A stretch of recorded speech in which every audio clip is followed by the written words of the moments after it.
minute. Welcome back to Magic Without Fears, Hermetic Podcast. Our guest today is Joseph L. Flatley, whose new book, From Inner Traditions, entitled The Occult Timothy Leary, The Tarot, Magical States, and Post-Terrestrial Evolution, with a foreword by Are You Serious, takes us on a rollicking adventure not only through the biography of Leary's life, but into his magical work as well.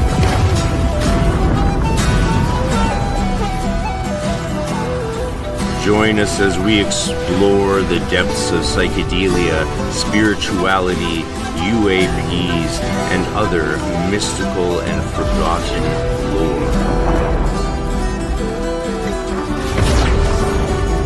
Lenny will also be appearing at EnokiaCon 2026. Register today at enokiacon.com or go to thearcaneresearchsociety.com to register. And pick up your copy of The Occult Timothy Leary, The Tarot, Magical States, and Post-Terrestrial Evolution. And now, stay tuned for the show.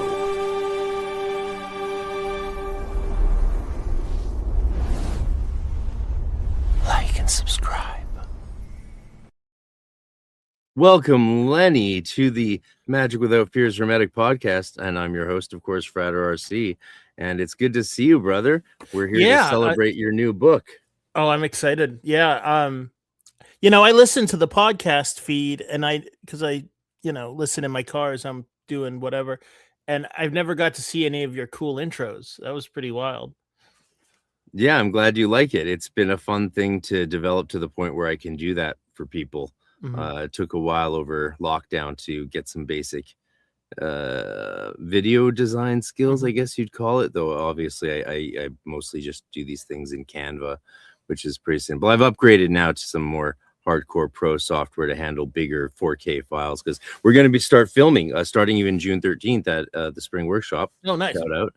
We're going to have some 4K filming during the lunch and dinner break of people who want to do little interviews and stuff, and put together, why we're doing these events. We may as well get high quality film footage and interviews and stuff to make a little documentary, Western magic and occultism or something like that.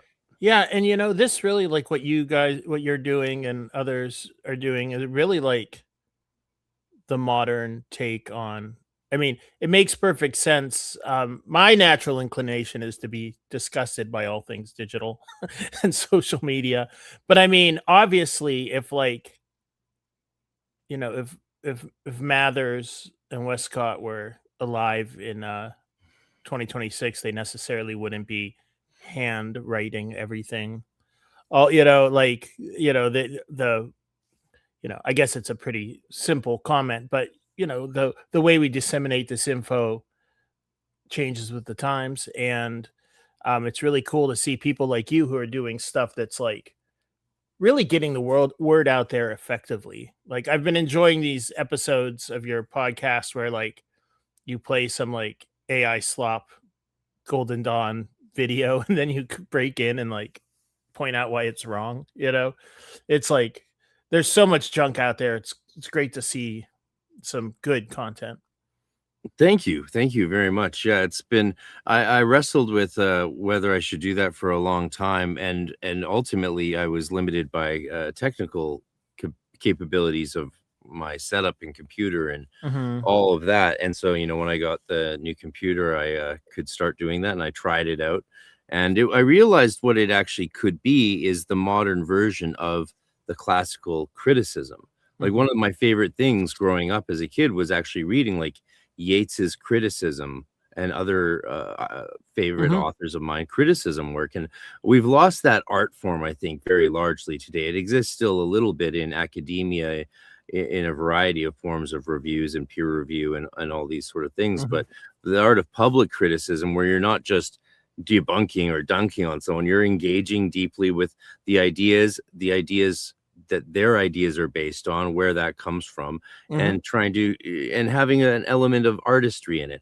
I read a lot of like Thomas Merton's criticism work, literary critics, spirituality, and he would apply that to spirituality and cultural stuff. Right? He wouldn't do so much. Well, he would do all kinds, of course. He was a prolific man and monk. But yeah, I just think this is the modern form of it, and I share your resistance to modern technology. I was a Luddite kid growing up, and I'm all about the fountain pens and Waldorf school education and calligraphy. And I do think Mathers and Westcott, if they were alive today, they would be pushing handwriting more than ever, because it looks like the science is in, and that even typewriters damaged our neural capacity and changed the way people like Nietzsche wrote, from a long and complex nuanced sentences to short punctuated hammers with which to philosophize. So the science seems to say, like, we all need to be handwriting, and I take that into my magical training and have my Golden Dawn students and other Enochian students. As you've seen, we first met because you did my Enochian course, and you were the first one to complete it, do the operation, have an experience, and come and tell me about it. Oh, really? So that was really cool. Yeah, you were the first one to actually succeed getting through that all and have an experience after doing the ritual. So, as you know, I require handwriting. A lot of that course is requiring people to do something they're not used to doing anymore. And it triggers a complete, like, the science seems to be in. So that's, I'll get off the soapbox now. But no, it's funny because as I said that in magical training, but Mathers definitely would have had a TikTok. Yeah. Oh yeah. Yeah. You know, it's funny. As I said that, I thought to myself, well, you know, there's a different differentiation. Like I was more just talking about, like, you know, the rules of mechanical reproduction change. But also, you're absolutely right. There's the neurological benefit to handwriting that is, you know, I handwrite everything, and I use a mechanical typewriter a lot.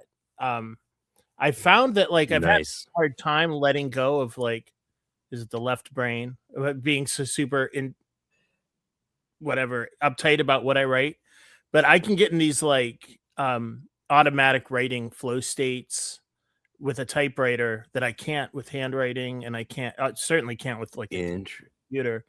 Interesting. Yeah, I don't know what that is. I think I've been typing for so long that I'm good at it, but, like,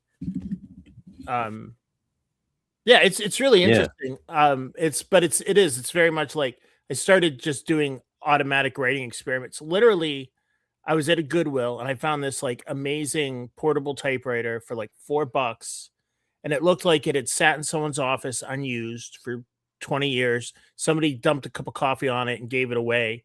And I get it home and I cleaned it up, and they had the original ribbon in there, but, like, so it, like, hadn't been used, and, like, and I wanted to use it, but I had no reason. I certainly have no reason to write a book on a typewriter. So I'm like, well, we'll have to try some automatic writing experiments. And then, like, that became, you know, like, you know, I do, like, these, like, daily Hecatean rituals and stuff, and you know, my spiritual practices, and I've been incorporating typewriter time into those, and it's been really wild. So I don't know how that fits into the current science of handwriting or what. Apparently, handwriting causes more neurons to fire and be created, whereas even typewriting doesn't. And apparently, the offloading cognitive load, anything that requires cognitive load that we offload, causes neural degeneration not within days or weeks, but within hours. So people who are asking ChatGPT or AIs to think for them all the time, they're fucked. Yeah. You know, it's interesting. I use ChatGPT a lot, and it's as a foil. It's as, like, a debate partner. Like, I can't have people to discuss with 24/7. Yeah, but I can, like, you know, go back and forth with this thing, and what it does is it kind of jumpstarts my executive test ideas. function. And, like, and it's weird. Like, I see all the complaints and I understand all the criticisms about, like, AI, using generative AI and stuff, but there is some sort of use case that I've stumbled onto that seems to be to avoid those pitfalls. I don't know much more about it than that, but it's Yeah. it's interesting. to me at I know least. people I obviously use a bit of it for thumbnails now, and it's saved me a ton of time. And one of the way I think of it is like, I'm not a visual artist, right? For me, I don't have that visual artist gene. I've tried. I went Yeah. to an art school, but I can't do it. So I want to, any technology I can use to give me more time to do my art is valuable, or to convey my Right. art better is Sure. valuable. So though, because those are tools. Now, if I was a visual artist, it would be insane. I'm a songwriter and a musician. It would be insane if I had used those tools to write songs or produce songs. That would be absolutely deranged of me, and it makes me feel sick to contemplate it. But I'm not a visual artist, and I can only do so much with graphics. And my thumbnails, I used to spend over 10 hours a month doing thumbnails.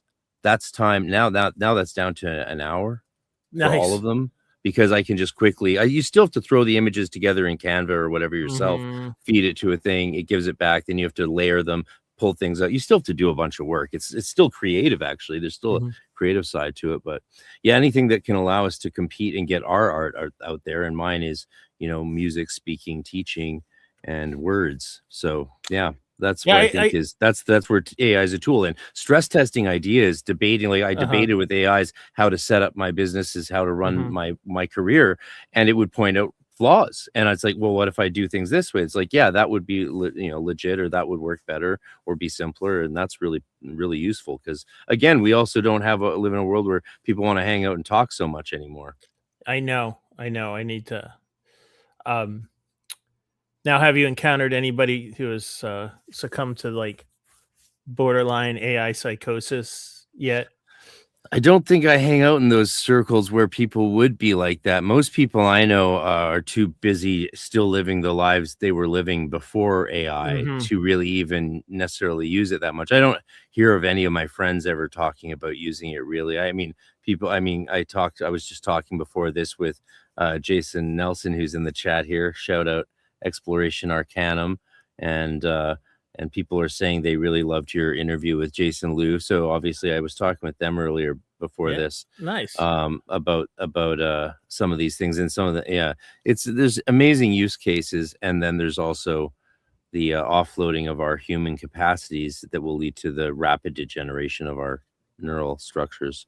Yeah, I think of it like Robert Anton Wilson, contemporary and colleague of Timothy Leary. So I guess this is relevant. He pointed out when TV became popular that there was this big, segment of the population that were horrified by it, just like the novel, said, oh, it's going to be we're handing our imaginations over this box in the living room and we're all going to become idiots.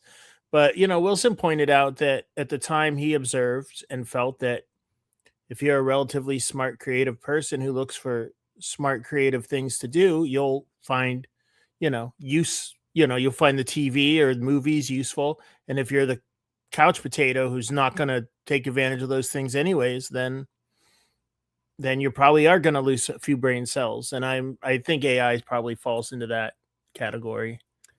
Yeah. Yeah. But I don't think I haven't been able to do much acting in my adult life, because it doesn't, unless you actually go to become an actor and then succeed. So, I had to drop the theater kid life behind me as I matured. Of course, some of that helped me with ritual and ceremony in my spiritual life. And that's great. But I miss being able to say to some friends, hey, let's put on this play. And sure, you can still do it, but most people I know today are too busy. Yeah. They're just too busy. And if they, but I know I live in Vancouver and there's a lot of actors. Well, they'll do it, but they want to do it semi-professionally at least. And then it becomes a whole thing. So it's not just for fun anymore, because it's going to go on their resume. They'll be judged by it. So AI is going to allow things like we could just, grab a big $200 wraparound green screen, set up some lights, film ourselves performing a play that we wrote, and then not yet, but very soon, say, AI, take this play about the Battle of Blythe Road and the Golden Dawn and change, this person's Yeats, this person's Crowley, make an iteration of that looks like a movie, and it will. Yeah. And we'll watch it through our contact lenses like we're in the action, and that'll happen before we know it. And to me, that sounds like writing play. I mean, now if you use AI to write the script for that play and you don't do the acting yourself, then what's the point? Like, then that's purely generative slop. That's what I'd call slop. But if you're using it as a tool to leverage your own human capacities, and all of a sudden you're putting on green screen plays in the gymnasium and then rendering them into shows that are actually things that people like us would want to watch, could be amazing. Why not? I don't see any reason why not. Because we couldn't have done that stuff in any other way ever. Right. No one wants to tell those stories, and we can tell a lot of stories. Talk about giving a voice to the marginalized. Yeah, I'm back and forth. Like, people complain, they're afraid of like AI writing scripts for TV shows, and it's like, could you really write could AI really write a worse script than your like typical 30-minute sitcom? It's like, why don't we stay where we are, you, I, our colleagues, doing cool stuff?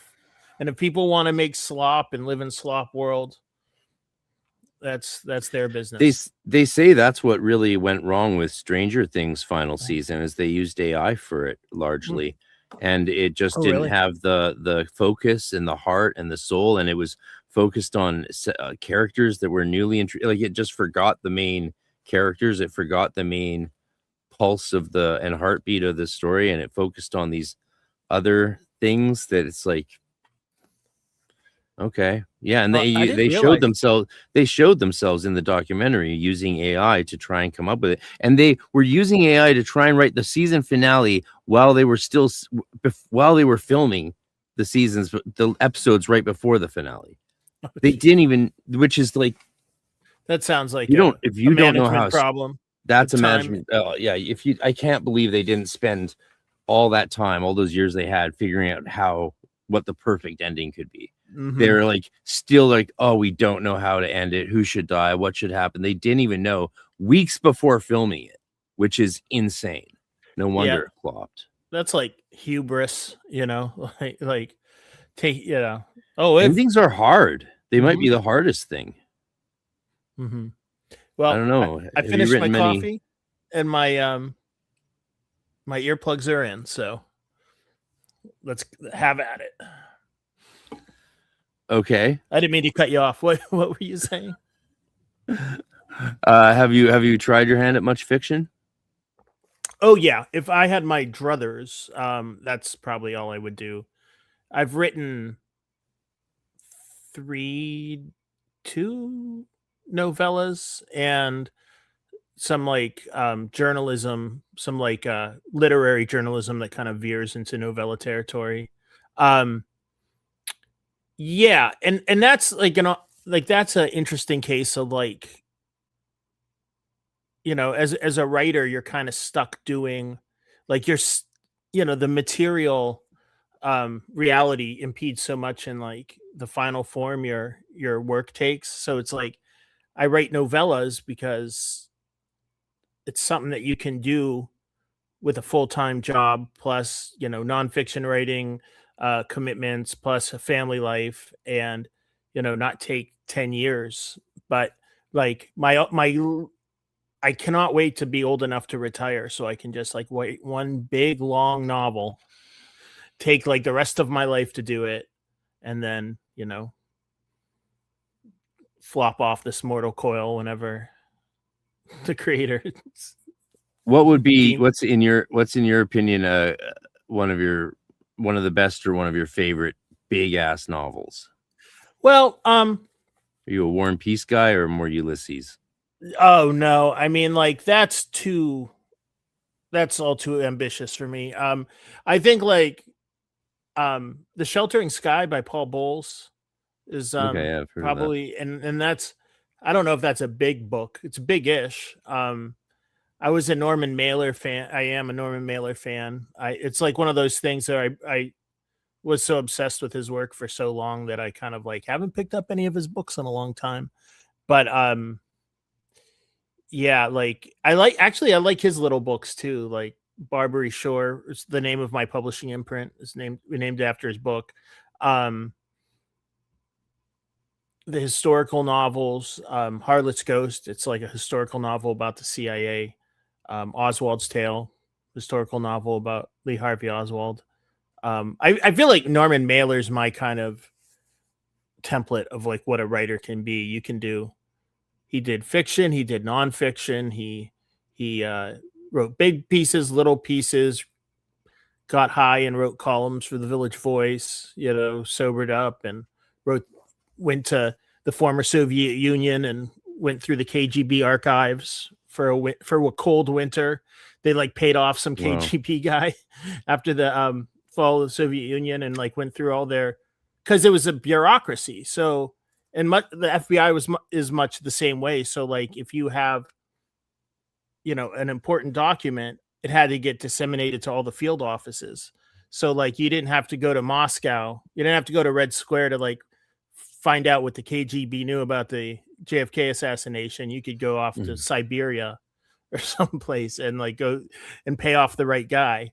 So so he did wonderful, just genre bending work. He and like him, I see literature as a profession, but you know, actually I had this conversation with Jason Louv. I don't know if it was on one of these podcasts, but like I took a large detour where I didn't think much about the esoteric for years when I was like really getting into my journalism career.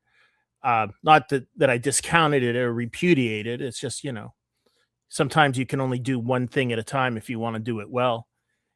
And we've got the Buckland Museum of Witchcraft in the house. Welcome, Stephen. Yeah, we gotta let me finish this thought, Mr. Buckland. But like being a journalist, I felt was like perfect study, like training for being a magician, because you have to learn how to hold different opposing ideas in your mind at the same time, and you have to be able to accept them enough to work with them without really verifying them. It's kind of like a knowledge yoga type thing. And but I think Mailer had that natural inclination. I probably rubbed off on me. And yeah, Norman Mailer's assistant. What was her name? Mr. Stephen? He yeah, she's so she was Buckland Museum of Witchcraft says we have some of Mailer's assistants' magical tools on display at the Buckland Museum of Witchcraft. Very cool. Yeah, she was friends with Peter Levenda. And are you familiar with Peter's work? Oh yeah. Yeah. So there's like a really interesting Norman Mailer, Peter Levenda, I think. Yeah, Levenda's had an insane life from the sounds of it. I caught most of his interview with, or half the interview with what's it called, the Y-Files guy. I was very skeptical when I started it, but it actually started really strong and was so what a depth of knowledge and experience he's had in those strange governmental conspiracy lands that we all love to if not tread, at least look at through a telescope. Well, I'm certainly skeptical, but all I can say about Mr. Levenda is I've spoken to him a few times and he's never been anything but great. So we can be skeptical and still like people, I guess. Oh, I found it fascinating. I mean, I can listen to that sort of stuff all day. This is really interesting, right? Because it's like, it's at worst, it's fiction, but at best, it's not. Well, I have a whole part of my writing career, which is like interrogating parapolitics and a lot of these questions that like people would call conspiracy theory. And, Judith McNally. Yes, Judith McNally. Thank you. And, you know, and I always felt that it was important to interrogate these stories because people have to be able to think logically about things like UFOs and spirits and whatever. And I kind of not really like, this was me like pretending I was more important than I perhaps was. I was like, we need to study these things because this could really screw up society if like another witch craze happens or something. And you know, another moral panic. And now I see like all these people on all political spectrums getting on the internet and just repeating nonsense, like uncritically. To say nothing about the truth of UFOs or UAPs, there's so much BS. And it's like, if you had listened to Lenny 20 years ago, we wouldn't be in this mess. And now we got Tucker Carlson interviewing Sean Stone about angels and demons and the phylum. And it's just. And that was such a vapid, long, pointless, like it. Oh, like it's shocking how little these people know. Like, even when, like, the good example is Lex Friedman having the magic expert on, the occult expert on, like, there's all these professors, like, you know, even any of these professors who study esotericism would do a better job than that. I mean, they might not do the job, they might not have the conveyance, they might not convey the practitioner stuff that you could get from someone like Stephen Skinner or other great practitioners, but they would at least convey how it's understood in academic terms, which would really enlighten the public. Like, people like Lex Friedman could really enlighten the public as to what esotericism is. The public doesn't even know the basic core facts that we all learn when we start studying the academic and history of esotericism. It's just, there's just some basic shit. And the public's completely unaware of that, but they think that Freemasons all worship the devil and that the OTO secretly runs the governments and the CIA. Yeah. I mean, well, to get to Timothy Leary, that's like the main pushback I'm getting from my book is everybody's jumping down my neck because the occult Timothy Leary. And while I'm looking at Buckland Museum of Witchcraft here, I will point out that I'm doing a talk there, book lecture at the Buckland Museum of Witchcraft in Cleveland, Ohio on June 28th. So wonderful. Yeah.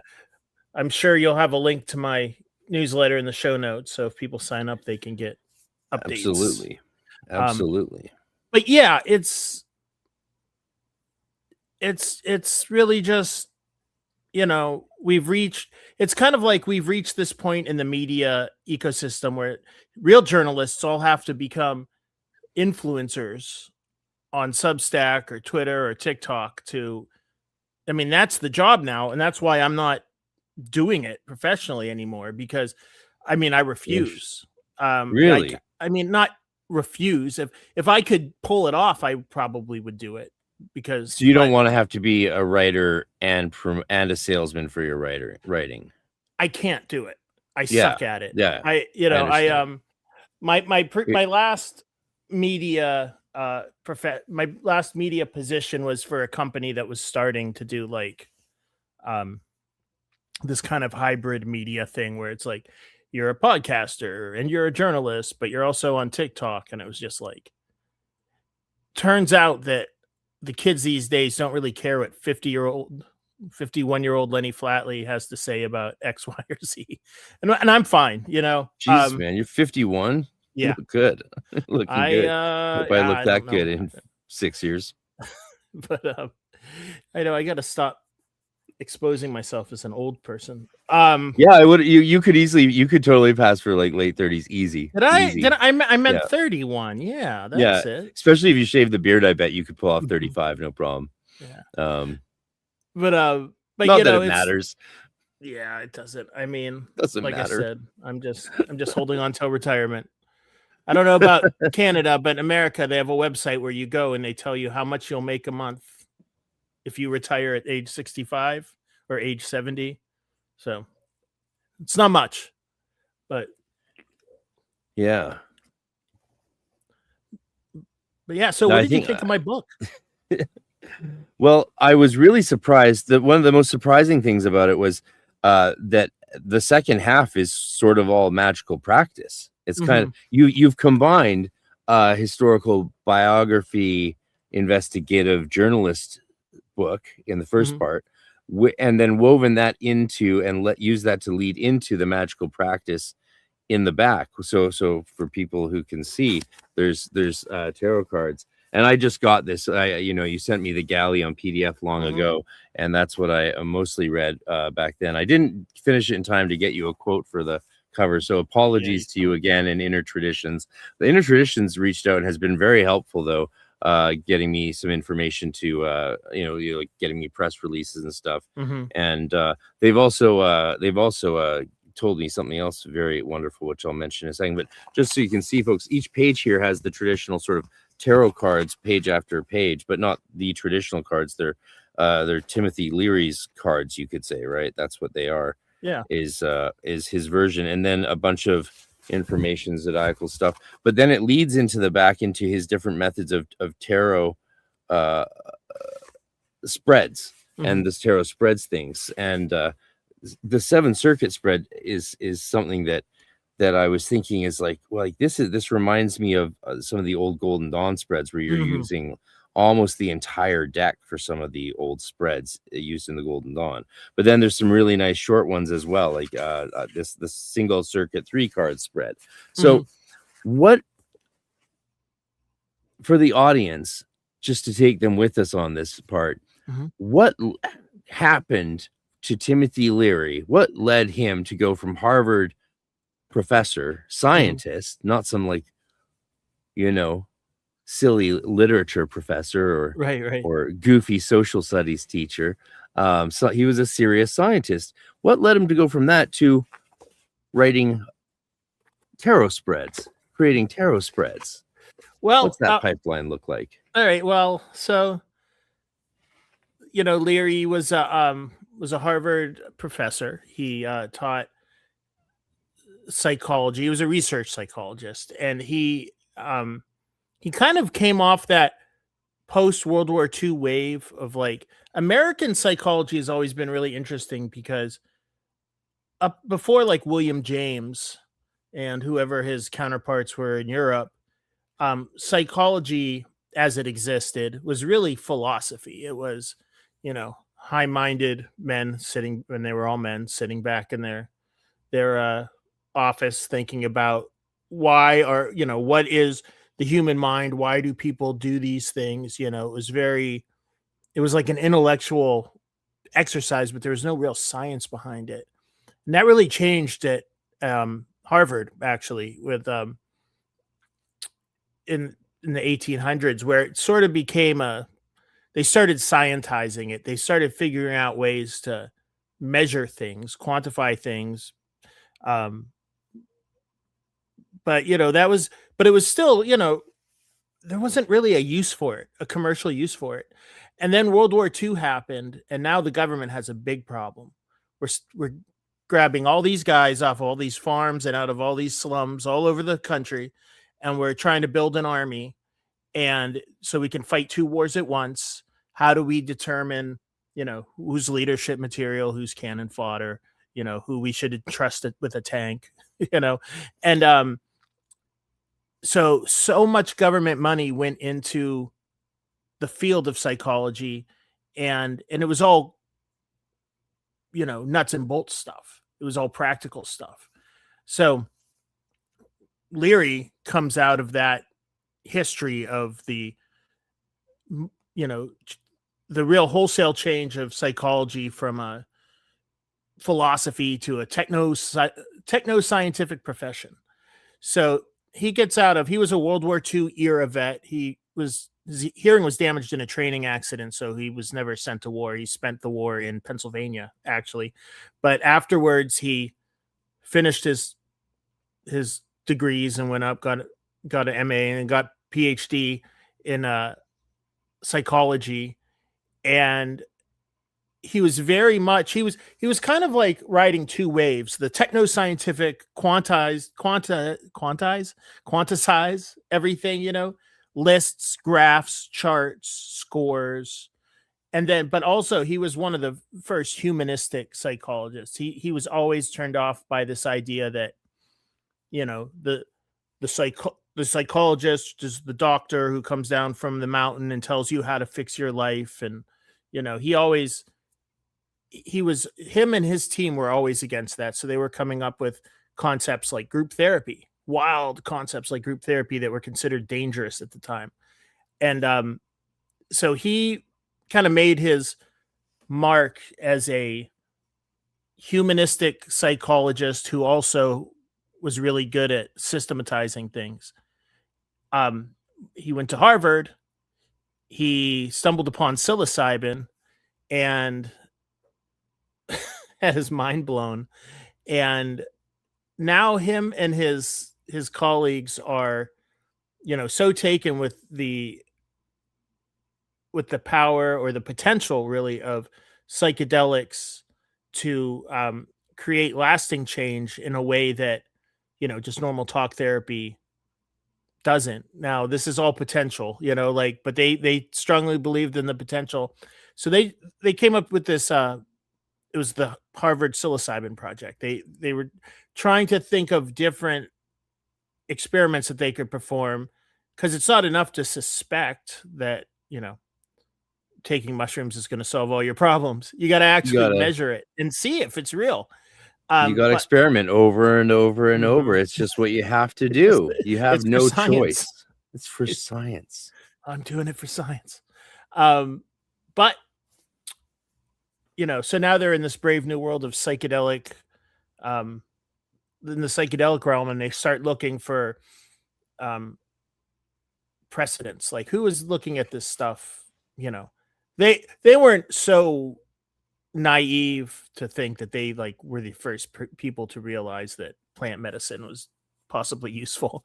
So they started looking, there wasn't a ton in the scientific textbooks about this stuff, but they started looking at Eastern mysticism, Western magic, the Beat generation, any precursors, any precursors to what they were doing. And it, so Leary became this interesting figure where he kind of abandoned the scientific method over the course of several years and approached these things scientifically, like using the language and the knowledge of whatever was the contemporary science then, but he saw things hermetically. So if you look through his books, he came up with this 8-circuit model to explain human consciousness. And this is all based on scientific research. This is really the predecessors are Jung and Adler and Freud and Maslow and child psychology and what they picked up in the military. But he saw everything. It's like he kind of ran from that point to tying in his novel mystical experiences.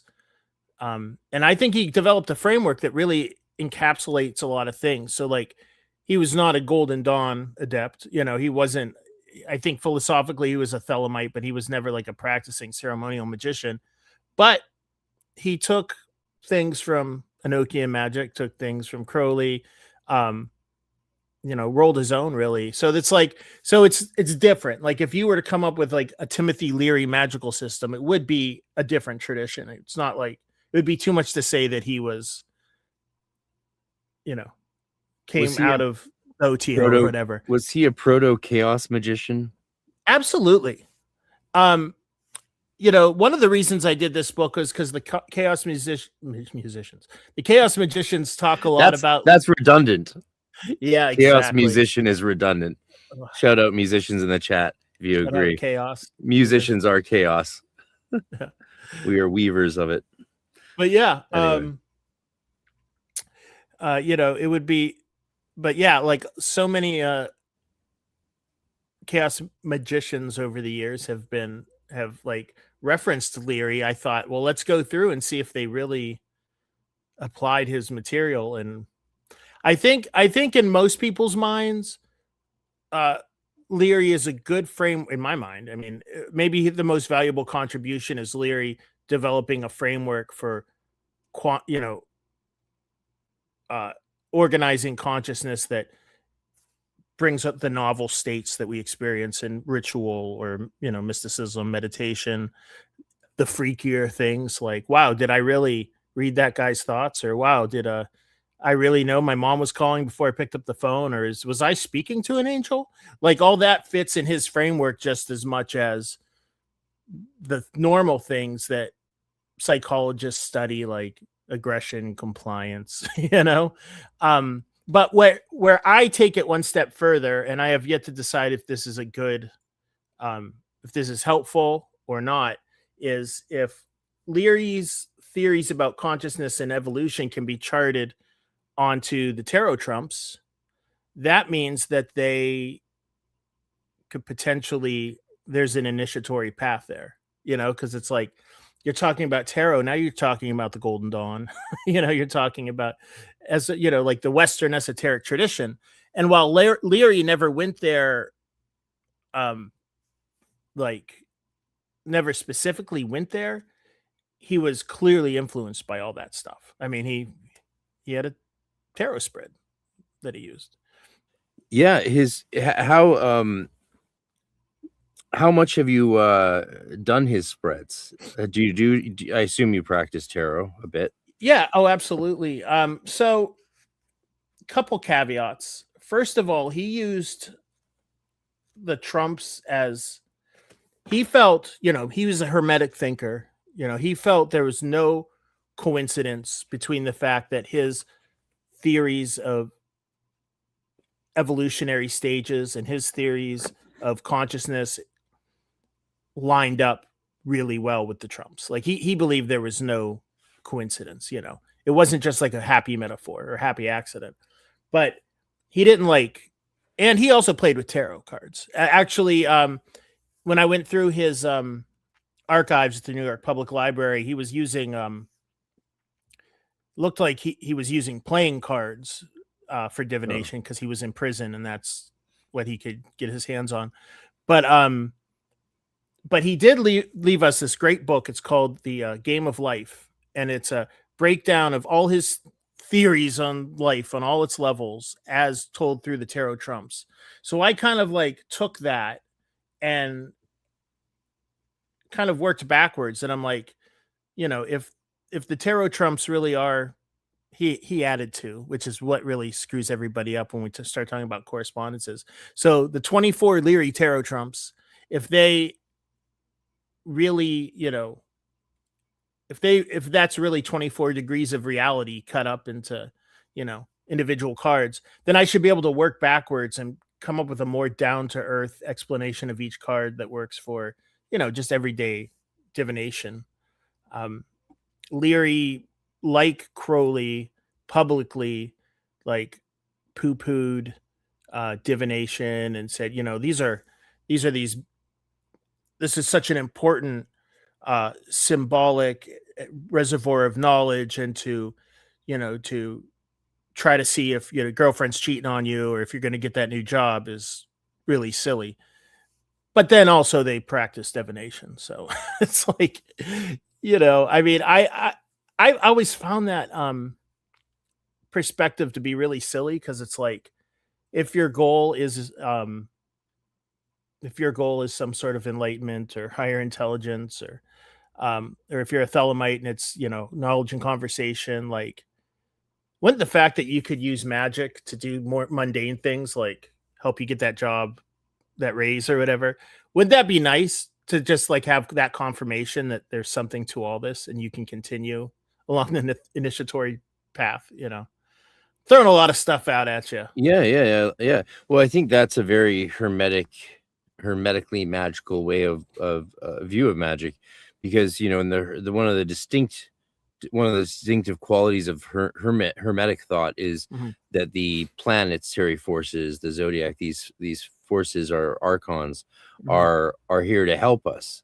I mean, they may be challenging us in some ways, but they're essentially here to help us against the agonizers, or what do they call them, the antagonizers of the body. There's 12, but there's actually many more, of course, the cacodaimones that flow through our being, and, you know, that Scientology adapted into their thetans idea, of course. And so the idea of using the planetary forces to affect our fate, because in the Hermetica we can escape our planetary fate only through our soul, only in our soul, right? Our bodies are bound by fate, and that is our experience, right? We can Brian Johnson ourselves as much as we want, but eventually things will happen to us Mm-hmm. due to our existence in the natural universe. But so why not use planets and forces and spiritual realities to make this world Mm-hmm. as make our lives in this world as best as possible, so that we can be grateful for it and give thanksgiving. And the Hermeticas, it's about nothing if not thanksgiving. Mm-hmm. And I think that's very psychedelic, Mm-hmm. right? Because Yeah. what do a lot of us experience on psychedelics our first time or something like that is this overwhelming rush of beauty and gratitude. Not always, but Mm-hmm. very, very often. Yeah. A lot of people think acid, for example, is like, oh, you're gonna walk into traffic, or oh, you're gonna think you can fly, jump off a cliff. And Mm-hmm. fair enough, I've seen people do one of those things, Yeah. and the helicopters had to pull them out of Wreck Beach, Mm-hmm. jump off a cliff at Wreck Beach because they did too many shrooms and thought they could fly. Like, people do that stuff, Yeah. unfortunately. And they That's do why it more when the media is repeating that stuff constantly. Interesting, right? Interesting how they were programming us to have negative drug Right? Mm-hmm. experiences. Wow, that's a whole can of worms.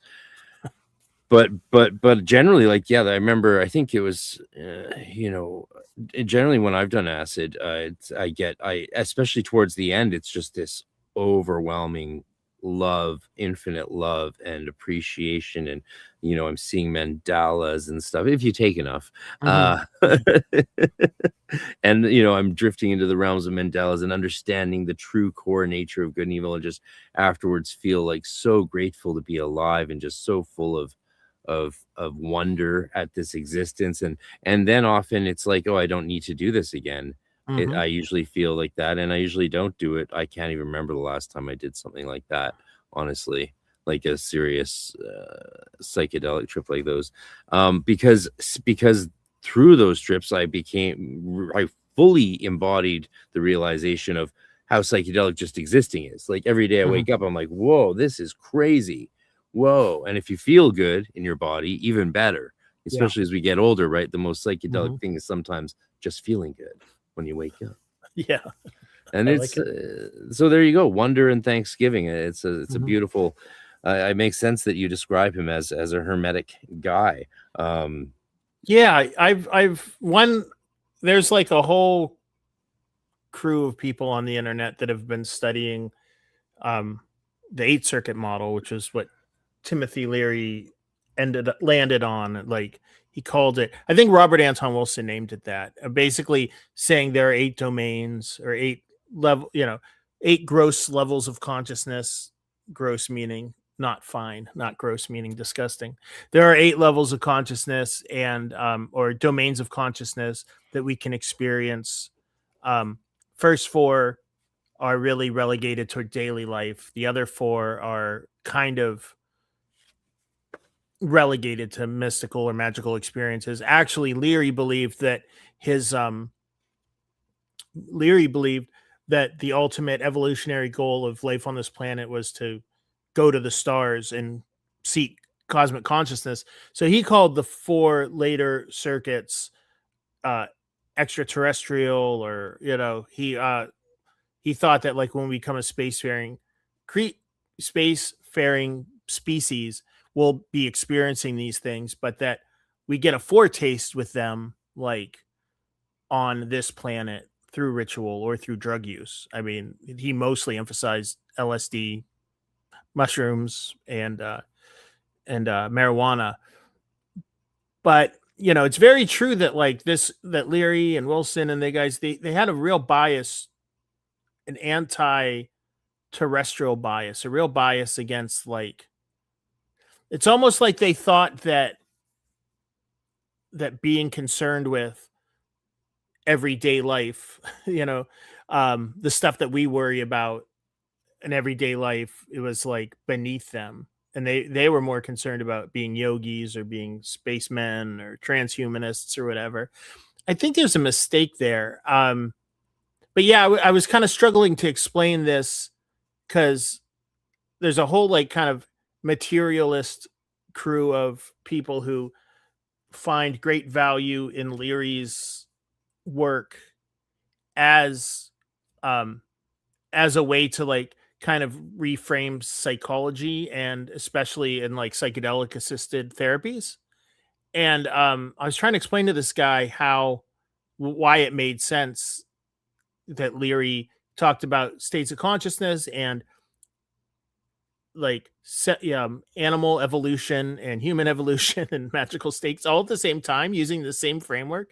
And I was just struggling, like, why can't this guy understand it? And I was like, oh, it's hermetic. It's as above, so below. Leary saw everything being everything else. And probably didn't help that guy's understanding of it, but it certainly helped mine. Yeah.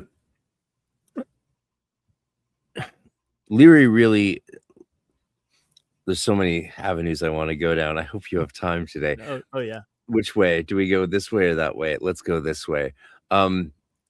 Leary was a big fan of Aleister Crowley. Mm-hmm. Right? Yes. I want to get into that, but actually first, well, let's get into that first. Mm-hmm.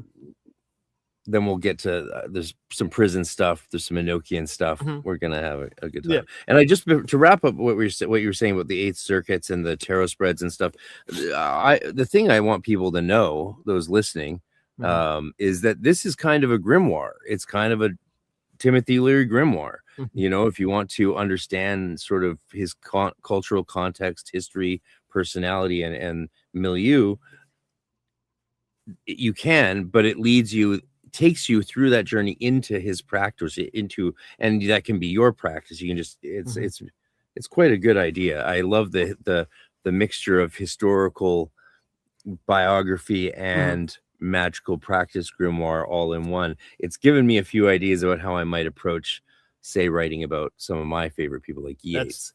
That's cool. Yeah, you've really changed my mind as to thinking like, oh, it could be one book. I love it. Yeah. And to be fair, I guess to be fair to Tim, like the tarot spreads, like there's one spread in here that he taught to Brian Barrett, who was a contemporary of his, a friend of his, and Brian Barrett taught to John Higgs, the author of one of Leary's biographies, the better of the two biographies, called "I Have America Surrounded." And Higgs just had as a footnote in his book, Tim's tarot spread. And I think I misunderstood it when I wrote it up. Like, the way I wrote it is, so let's say, so there's 8 circuits. We're going to get rid of the 8th circuit because has to do with like transhuman cosmic consciousness so far beyond everything that we can't, it doesn't help us in our daily life. There's not going to be too many analogs between the 24th stage of evolution and what we're, doing in our day-to-day life. So now we're dealing with 7 circuits. Each of those circuits has 3 stages, and it adds up really well because 7 times 3 is 21. So if you lay out 21 tarot cards, conceivably, each card could be a map of like where that particular stage of consciousness is in your life at that time. I don't know that Leary meant, like the write-up of, the reference to his spread in Higgs's book is so rudimentary that like, I think I might have like just assumed that you were utilizing the whole deck in that spread. I think really you're only supposed to find the signifier, and then that one card is supposed to be the reading, the answer to the reading. But for a year and a half, I was under the impression that this was a 21 card reading and not a 1 card reading. And what do you know? It worked. It worked pretty well.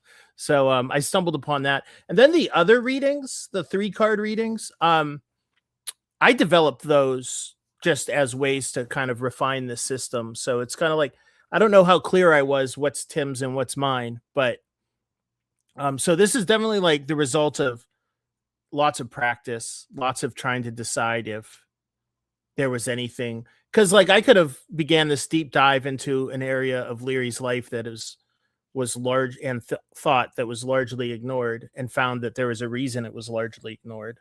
I could have found that there was nothing there, but I think I would love to talk to any occult practitioners who would be interested in working with this stuff, because I really want to dig into it.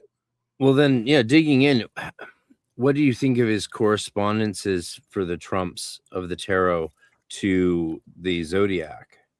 Well, so interesting. Good to point it out. So, because it's not the traditional at all. Yeah. I kind of left. So the way he formulated it, readers or listeners, watchers, is that there were, he had 24 trumps, 12 of the, and 12 zodiacal correspondences. So he just started at the beginning of the Zodiac and worked his way through to the end, and then started over. I haven't really found any use for that. I actually I went back to like traditional, well, not the traditional. I went back to like Thoth Tarot, Lon Milo Duquette.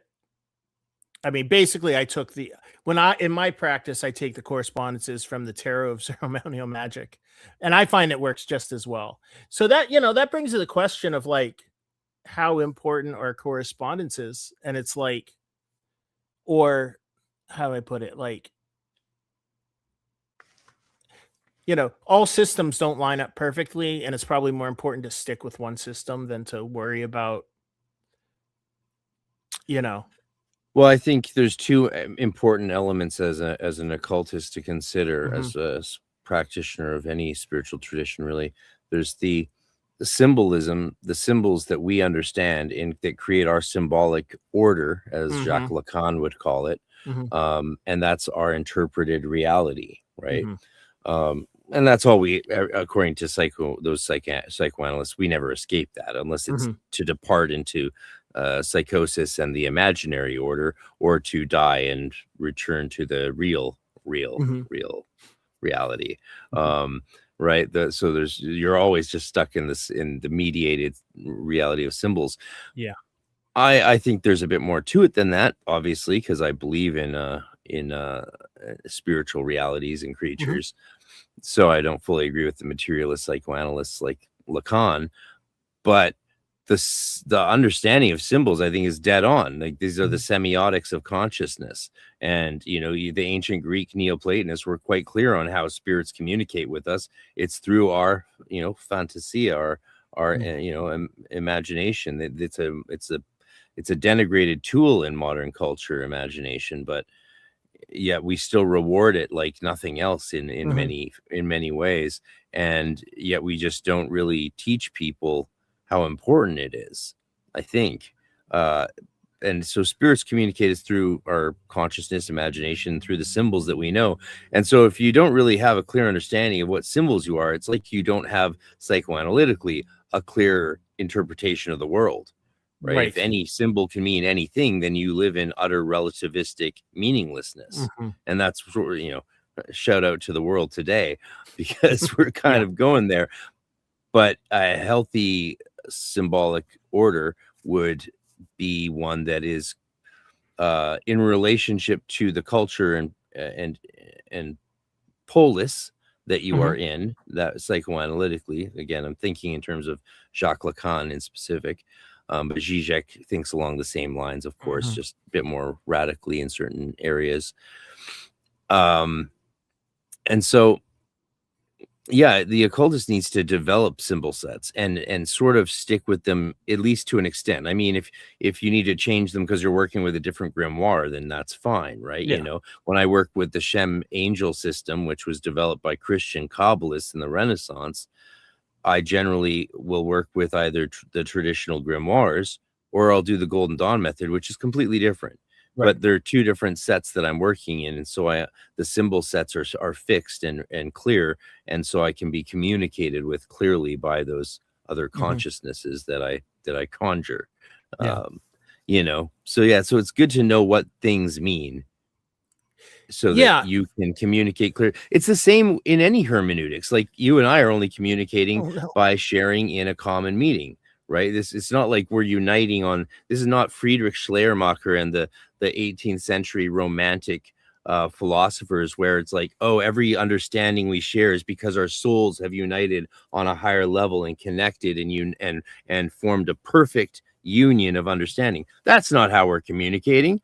We're speaking words and making gestures and doing things, and we're finding points of intersection where the horizon of your reality and the horizon of my reality touch base and create what, you know, Gadamer just calls sharing in a common meaning. It's not that magical, actually. It's quite practical and powerful in its own right, because that common meaning is what determines our reality and contributes vastly to our psychological and social health. And I think occultists would do well to take more responsibility for that, because psychedelics is a wonderful tool for reshaping your symbolic order into one that serves you better. Yeah, and I mean, I think you really just hit the nail on the head there, because it's like, we can't get away from, we as humans, no matter how we try, we can't get away from our mind. And our mind is the thing that enables magic, and how we train our mind is how we experience and practice magic.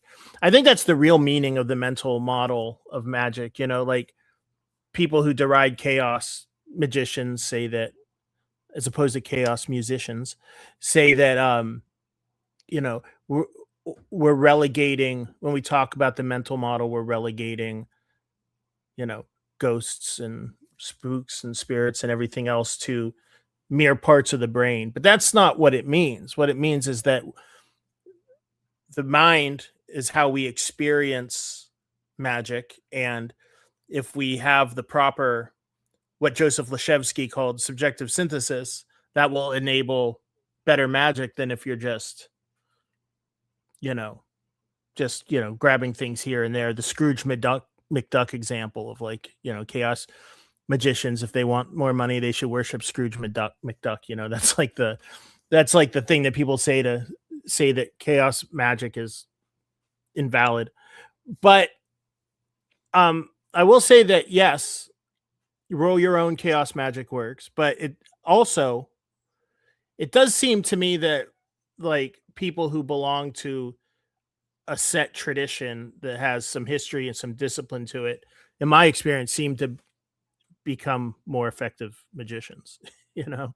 Well, I mean, I think that is the part of that's the understanding of what egregore can be, right? There's various interpretations of egregore. Mark Stavish wrote the book on it. I dropped it, but for those who don't know, but I think there's nuances to understanding egregore. So, like, when it comes to tradition, like, is it the Golden Dawn tradition that makes it good? Is it the Theolemic tradition that makes it resilient, or egregore that makes it resilient?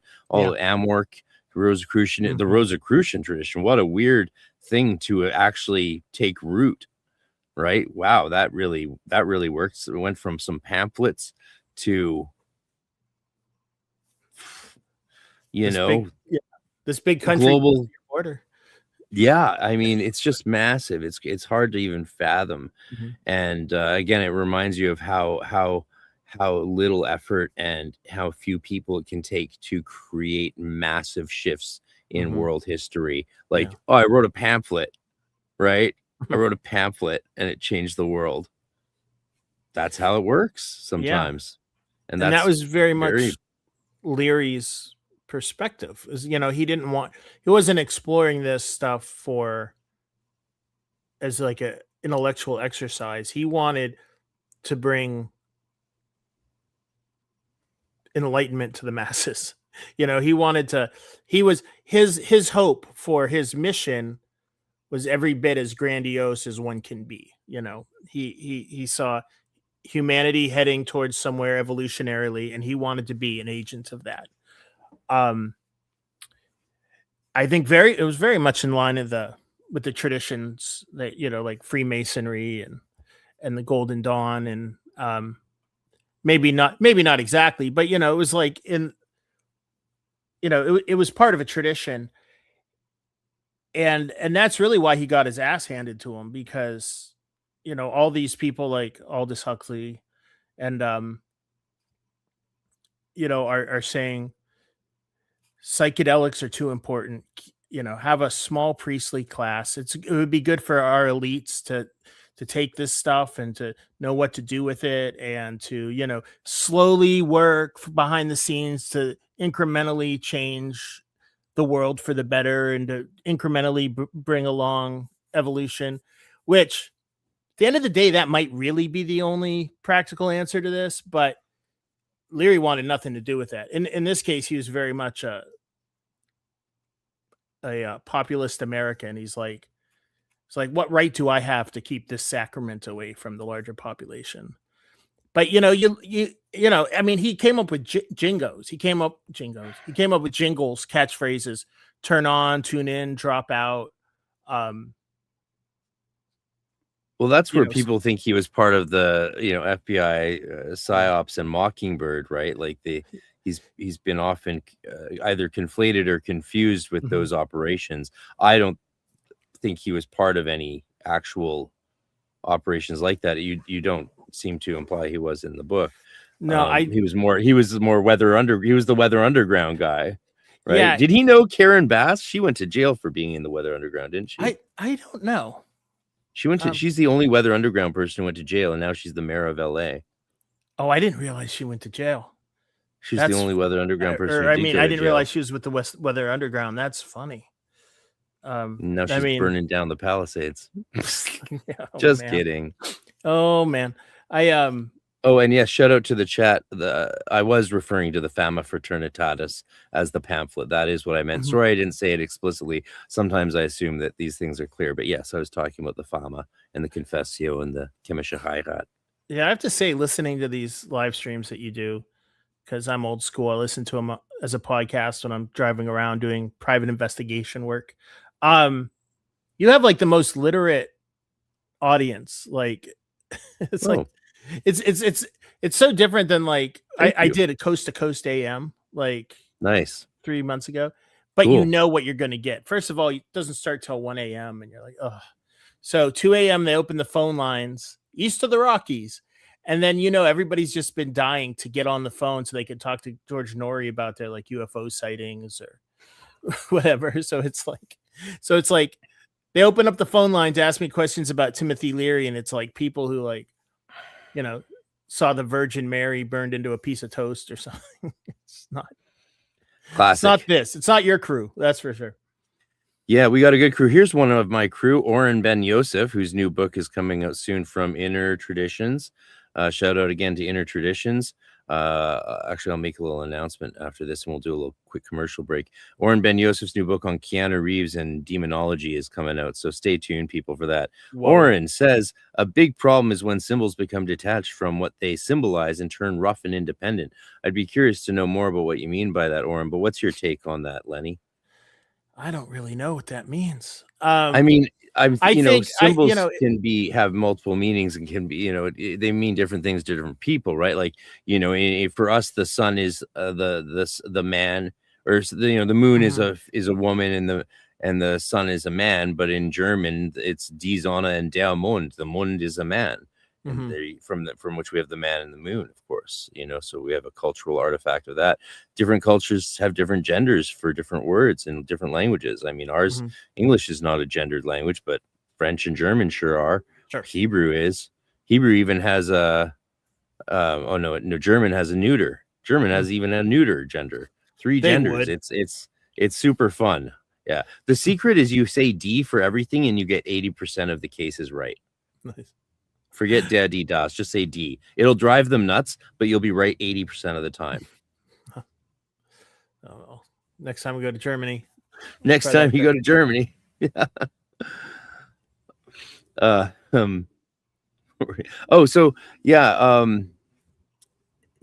Rough and independent. I think what Oren's talking about with symbols becoming rough and independent. I'm not actually sure. Maybe clarify, Oren, but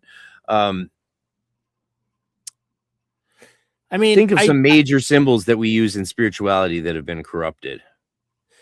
Yeah, I think he's talking about the corruption of long-standing cultural symbols. Like we used to look at the swastika, and if you either didn't recognize it or you saw it as a cross or a Bridget's cross or a Hindu cross or symbol of hope. The Hermetic cross, it used to be called in the, by the Golden Dawn, I think, and the other Hermetists call it the Hermetic cross. And now we see it. We don't think any of those things. No. And at all. My no neighbors, matter which way it's drawn. I have neighbors from India and they have a swastika in their yard. And I keep thinking maybe I should tell them that maybe that's not a good idea.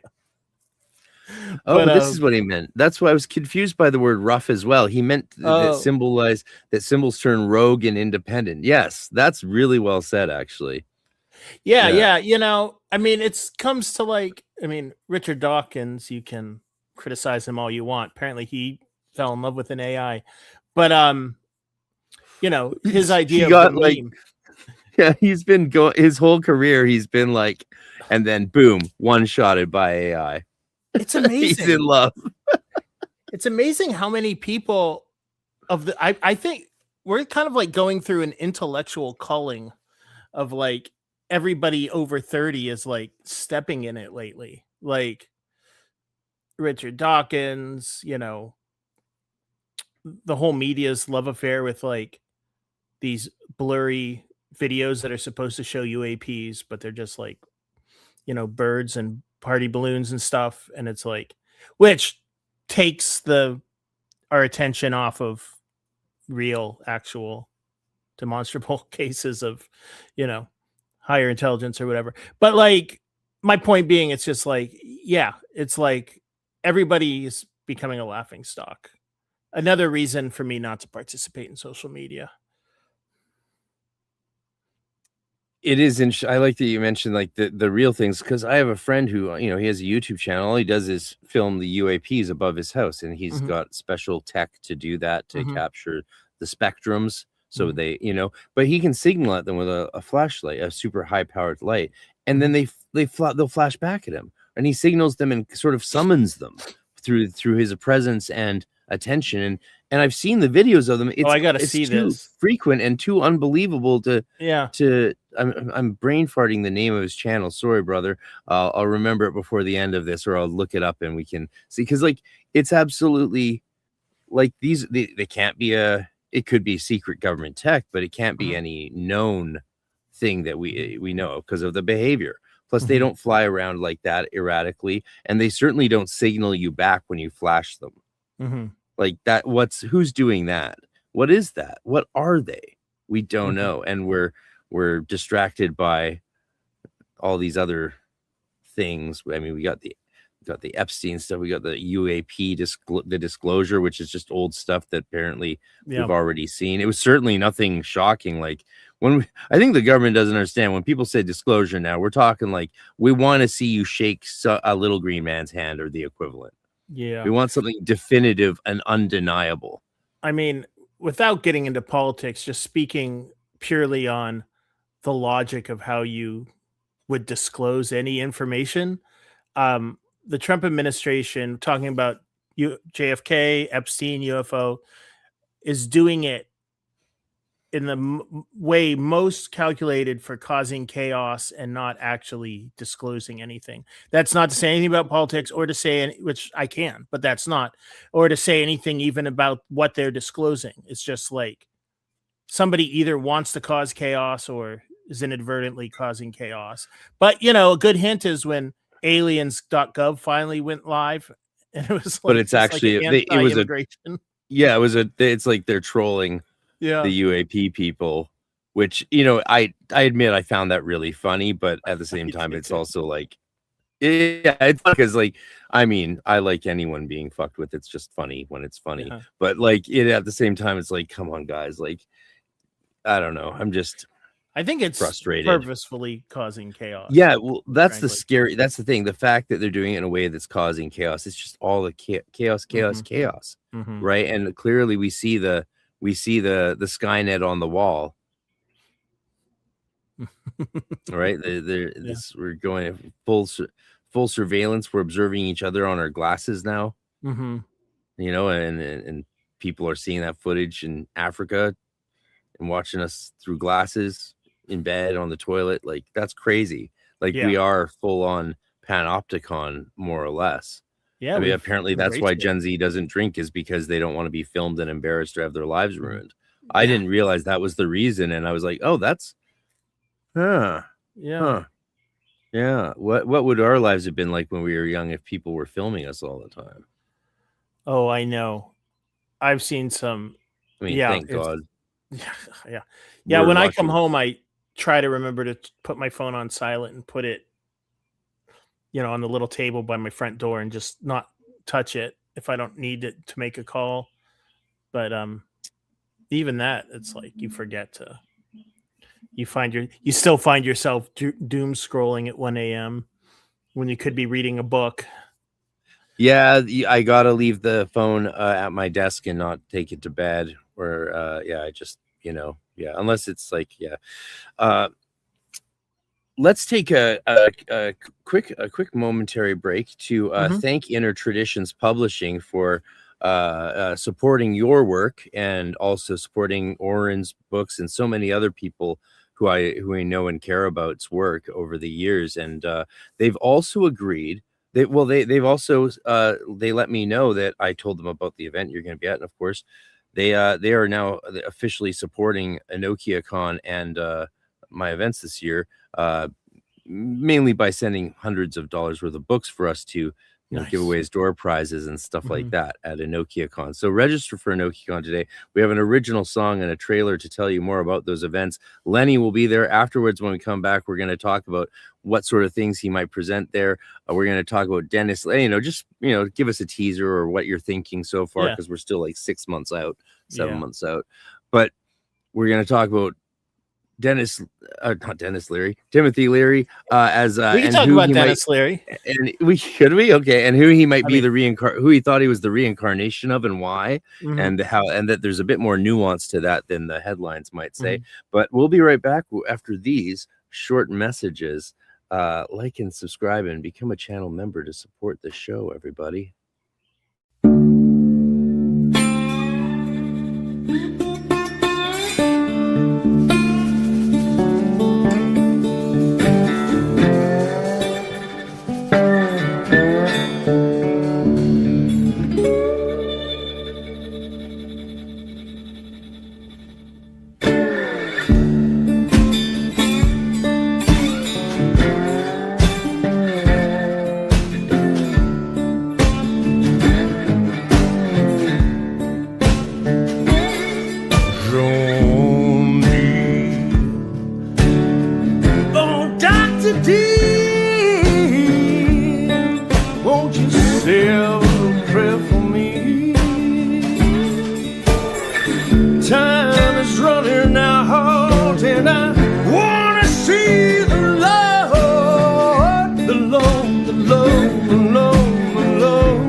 Go to enochiacon.com or arcaneresearchsociety.com to join us June 13th.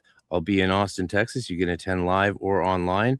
And also November 6th through 8th, our conference in Austin, Texas, which you can attend online or in person, though we are down to we have about 20 less, give or take, seats in person left for that event. So go check it out today. Links below.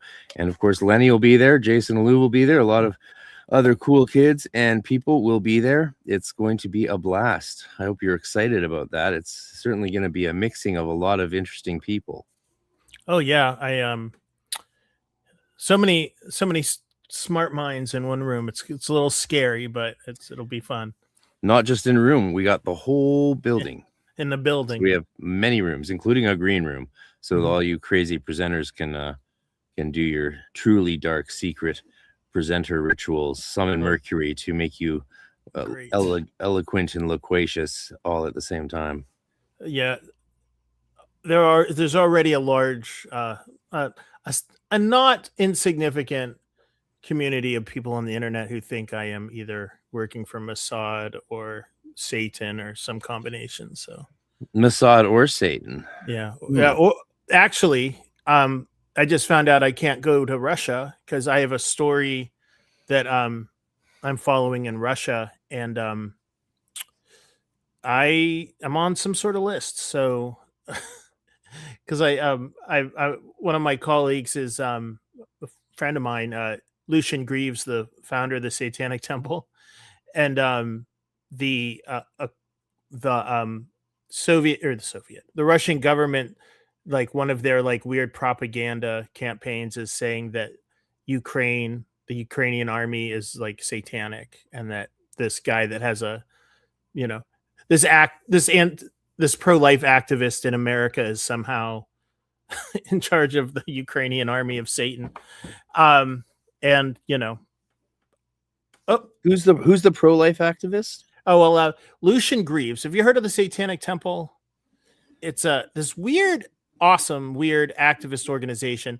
They call themselves non-theistic Satanists. So I think I've heard of them. Are they the ones with the big statues? Yeah, the Baphomet statue, and they do a lot of like interesting work. Their whole thing is separation of church and state. Like in America, you can't be having 10 Commandments statues at city halls. You can't be promoting religious things. So they go to places where the government is breaking that constitutional clause and saying, well, if you're going to have a crucifix, large crucifix at City Hall, you're also going to have our Baphomet statue. Oh, that's why I was always wondering why they put a Baphomet statue at City Hall. So they're culture jamming. Yeah, exactly. Okay, religious culture jamming. Yeah. Now it all makes sense because I've heard the conspiracy stuff, of course, because that's what makes the headlines, and I've heard the right wing hysteria, blah blah blah. So you say they're actually a pro-life Well, one of their they're about separation of church and state, and one of their big issues is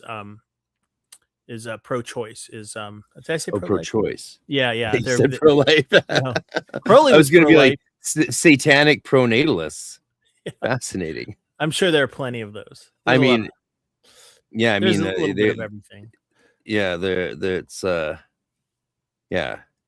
it's an interesting choice for a religion to be to not be pronatalist, because it won't last very long without more babies in the religion. Yeah, but I mean, I was raised Catholic, and unlike a lot of people, I have no horror stories. I totally fine with Catholicism. I get it. I get the horror stories. I get why like the Crusades were a bad idea. But at St. Francis Xavier Parish in 1985 wasn't really it was kind of a nice environment. They gave us the stats when I was in seminary. One of the first things we asked in class at UBC was about, the abuses in the church. And this was 2000 to 2005. I was there. So it was before the spotlight and the whole thing in Boston. Yeah. Right. So that's what really changed things in the Catholic world, of course. But we knew there was everyone, of course, still knew there's stuff going on. And of course, in Canada, we're very aware, especially in the mainstream churches, of our history with the reform schools, for the First Nations, where there was atrocious abuses. And I'm one of the few people that got to see the reports from those churches, because my dean of my seminary, she ran off with copies of them when she was ordered to destroy them by the Anglican bishops back east. So she actually didn't destroy them. She copied them, fled to British Columbia, and became assistant dean of my seminary at UBC. Then she became dean. She's the one who let me in. So I've seen the reports of how they abuse those kids. I could tell you things that, okay, well, so it also means I know what's a fraud. So the Kamloops grave hoax is a fraud. It's like they're now tanks. That was always, we always knew that was fraud. They didn't have time. They're not digging mass graves. That would have got too much attention. Plus, they didn't need to, because they could incinerate bodies or just bury them normally or send them home. There was no accountability, really. So they didn't need to do some sort of mass grave. Also, they weren't mass executing things. Do you want to know some why not? Let's give 2 examples of actual horror stories that actually come from reports from reform schools. The last of which was the Mohawk School, closed down in Ontario in 1969. But before it closed down, the South African government flew to Canada and was given a tour by the people who ran the reform schools, so that they could learn how we did it, so they could model apartheid on our reform schools. That's a little fun fact a lot of people don't know. Obviously, it's horrific and not fun at all. But here's 2 examples of the things that would happen in these schools. They would use the littler kids and tie them to the tetherball cord and use them for games. Also, when the froze and the lake would be frozen, they would have the littlest kids go out on the lake to see how far it was safe, and they'd know when they fell through the ice. And we know because we have the death reports on those instances. And then, of course, there was massive amounts of sexual abuse and all that as well. But when I was in seminary, we asked about sexual abuse in the churches and how we could prepare for that reality as clergy. And they said, oh, don't worry about it. And we couldn't, like, the whole class just like start looking at each other like, what do you mean don't worry about it? They're like, well, here's the numbers. So in the Roman Catholic Church, it's about 8%, right? And it would be, in the Protestant churches about 5%, because the celibacy thing's part of an issue, partly the reason, but that does play a part. They said, but the reason you don't need to worry about it is because by the time that all comes out and people really know the percentages in the church, and they see that, and they did then with Spotlight, they'll also be aware of what's going on in the public schools. And we were like, what do you mean in the public schools? And they said the numbers there look to be around 10 to 15%. And if you include women, as high as 25. So if you include female, and now we're seeing that. Now with social media, we're seeing all these female teachers sleeping with their students, male teachers sleeping with students. The number is massive. It could be as high as 25% of teachers who are pederasts. So we were like, you can imagine my whole seminary class was like, so the reason we don't need much training on this is because it's so small in the church compared. And it makes sense when you think about it. Why would you go 7 years through seminary or theological college, and then to have to go through psychological profiling and constant observation, constantly be under scrutiny? You're always and then there's the suspicion thing because of the priest. You're a priest, right? Whereas if you actually want to be around kids, just do 1 year of ECE, and then boom, you're around children all day long, all alone with them, and you're almost untouchable because they can't even tell on you most of the time. So of course that number's higher, and it terrified us.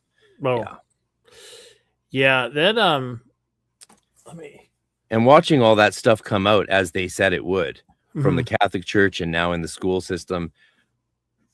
Oh boy, homeschooling's looking like a good idea. It's just most parents aren't competent to teach their kids much. Have I sent you a copy of this book?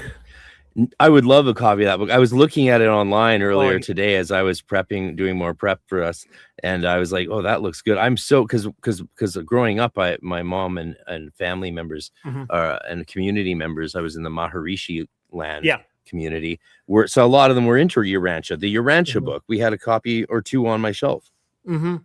What did what tell me about that? Let's tell people about that a bit. Well, so there's a religious community in Southern Arizona, and it's called the Global Community Communications Alliance, which is like the worst name for a cult because it sounds like a cell phone provider or something. But it was started by this guy from Pittsburgh, so another local boy, his name was Tony Delavin, he was a failed musician. His wife left him. He started hearing voices, discovered the Urantia book, and then started this religious community in southern Arizona. It's based on the teachings of it's based on the vocabulary and the cosmology of the Urantia book, but it's his own teachings. It's a high control group, authoritarian group, until he died last year. But before he died, he was the spiritual leader. He would have these channeling, he called them transmissions, but these channeling sessions. He would talk to spirits or whatever, or demons, or who knows, maybe CIA mind control rays, and come up with he came up with this whole this whole plan for a planetary government. So when Jesus returns on a spaceship, the control of the government could be handed to him and his followers. And the reason I brought this up was because I've been investigating this group for over 10 years. I did a podcast. I wrote a book. I'm still going back and forth to Arizona, talking to survivors of what amounts to forced labor, sexual abuse, people getting ripped off. And so it just drives me nuts when I get accused, or other journalists get accused of being, working for the CIA or Satanists, or, this conspiracy theory crap. Because it's like, how about you spend 10 years, and all this money out of your pocket to document what's going on at this cult, and I'll just sit behind my computer and call you, pedophile, or call you a conspiracy, call you a Satanist. It's like these stories are real and they're important. And then to have them completely just knocked out of people's minds because we're talking about the most ridiculous, UFO conspiracies, or the most ridiculous satanic conspiracies, or Project Monarch, or, the CIA, remind me what Monarch was. That's some that's like an extrapolation from MK Ultra. So this right.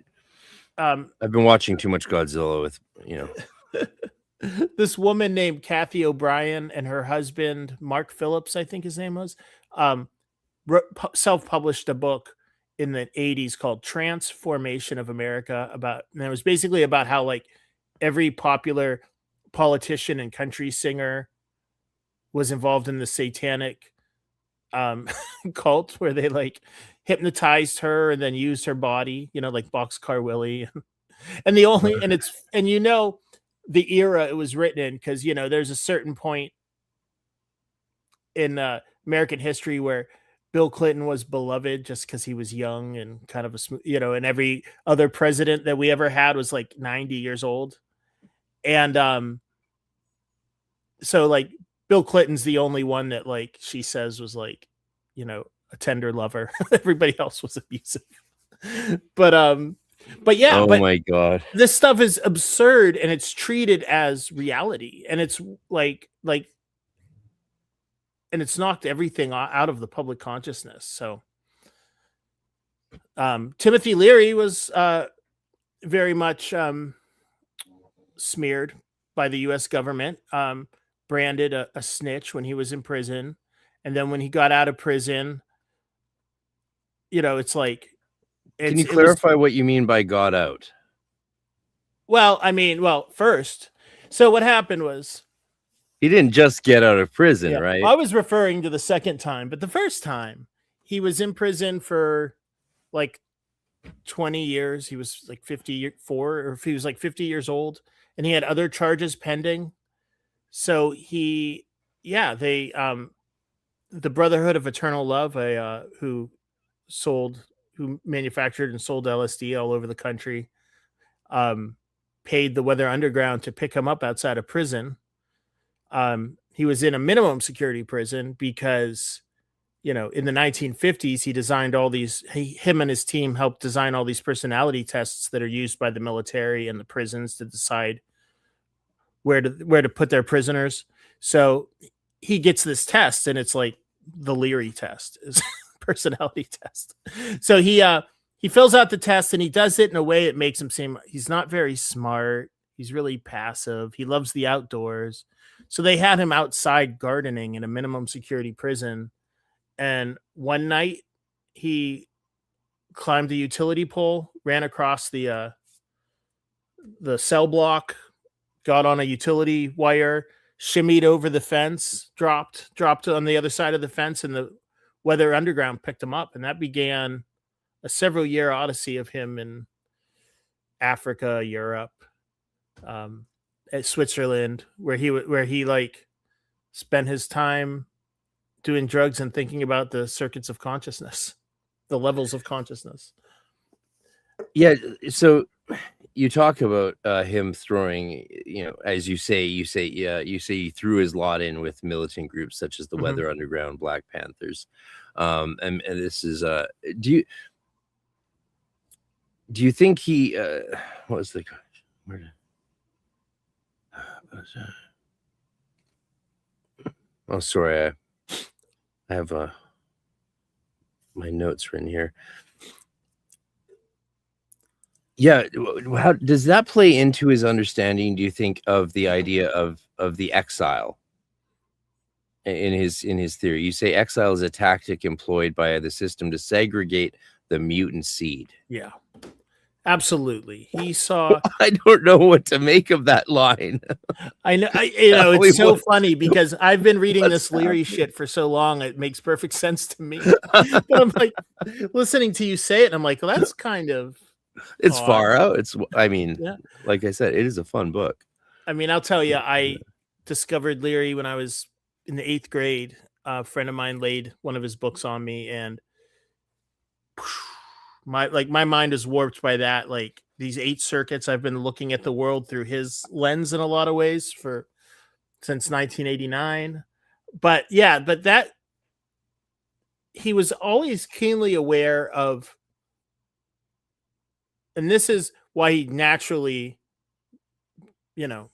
felt a kinship with Crowley, was he was always keenly aware that we are all to some extent individuals in a larger world, and that psychologically adjustment. The term is, are you psychologically adjusted? Like it literally means, can you play along with all the rules of this society, no matter how sick or weird the society is? If you can play by the rules, you'll be fine, and you'll probably be relatively happy. So he definitely saw part of society. One of the tasks, or one of the functions of society, is to find the troublemakers and exile them, get rid of them, punish them, torture them. And I think he was painfully aware of that. I think he looked at what happened to him as him literally, participating, whether he liked it or not, participating in this ages old story that gets reiterated over and over throughout human history. What is that story? Segregate the mutant seed. Yeah. Pick up the outsider and do something with them so they're no longer a threat to the established order. It reminds me of when Klaus Schwab was saying that there was going to be 2 societies in the future, which, it's undeniable that we see that sort of starting to take shape, even in the West now. He said there'd be those who live in the cities, and these would be like the good boys and girls who get along and are happy living within a 15-minute area, and exclusively being restricted to their economic zone. And then there'd be the deplorables. He didn't use that word, but he used worse words, actually, who live outside of those zones, out in the wilderness. And it reminded me, actually, shockingly, I was like, is Klaus Schwab a fan of Starhawk's Fifth Sacred Thing? Because that's kind of what that's the world she created in the Fifth Sacred Thing, right? There's the Wiccans who live out in nature and are in tune with the magical forces, and then there's the technocrats and their thralls living in the megalopolises. Yeah, I mean, and Leary had an interesting perspective on that, because he saw our goal as being, and there's a lot of fun, like Robert Anton Wilson came up with a lot, like dug up a lot of fun quotes from Crowley from like Magic and Theory and Practice, where he seems to be talking about the same things that Leary's talking about when he's talking about the LSD experience. And but yeah, but you know, Leary had a phrase called SMILE. It stood for space migration, intelligence increase, life extension. And he saw that as the natural uh, result of do what thou will. You know, he said, do what thou will is the whole of the law, but the question is, what do you do after you do what thou will?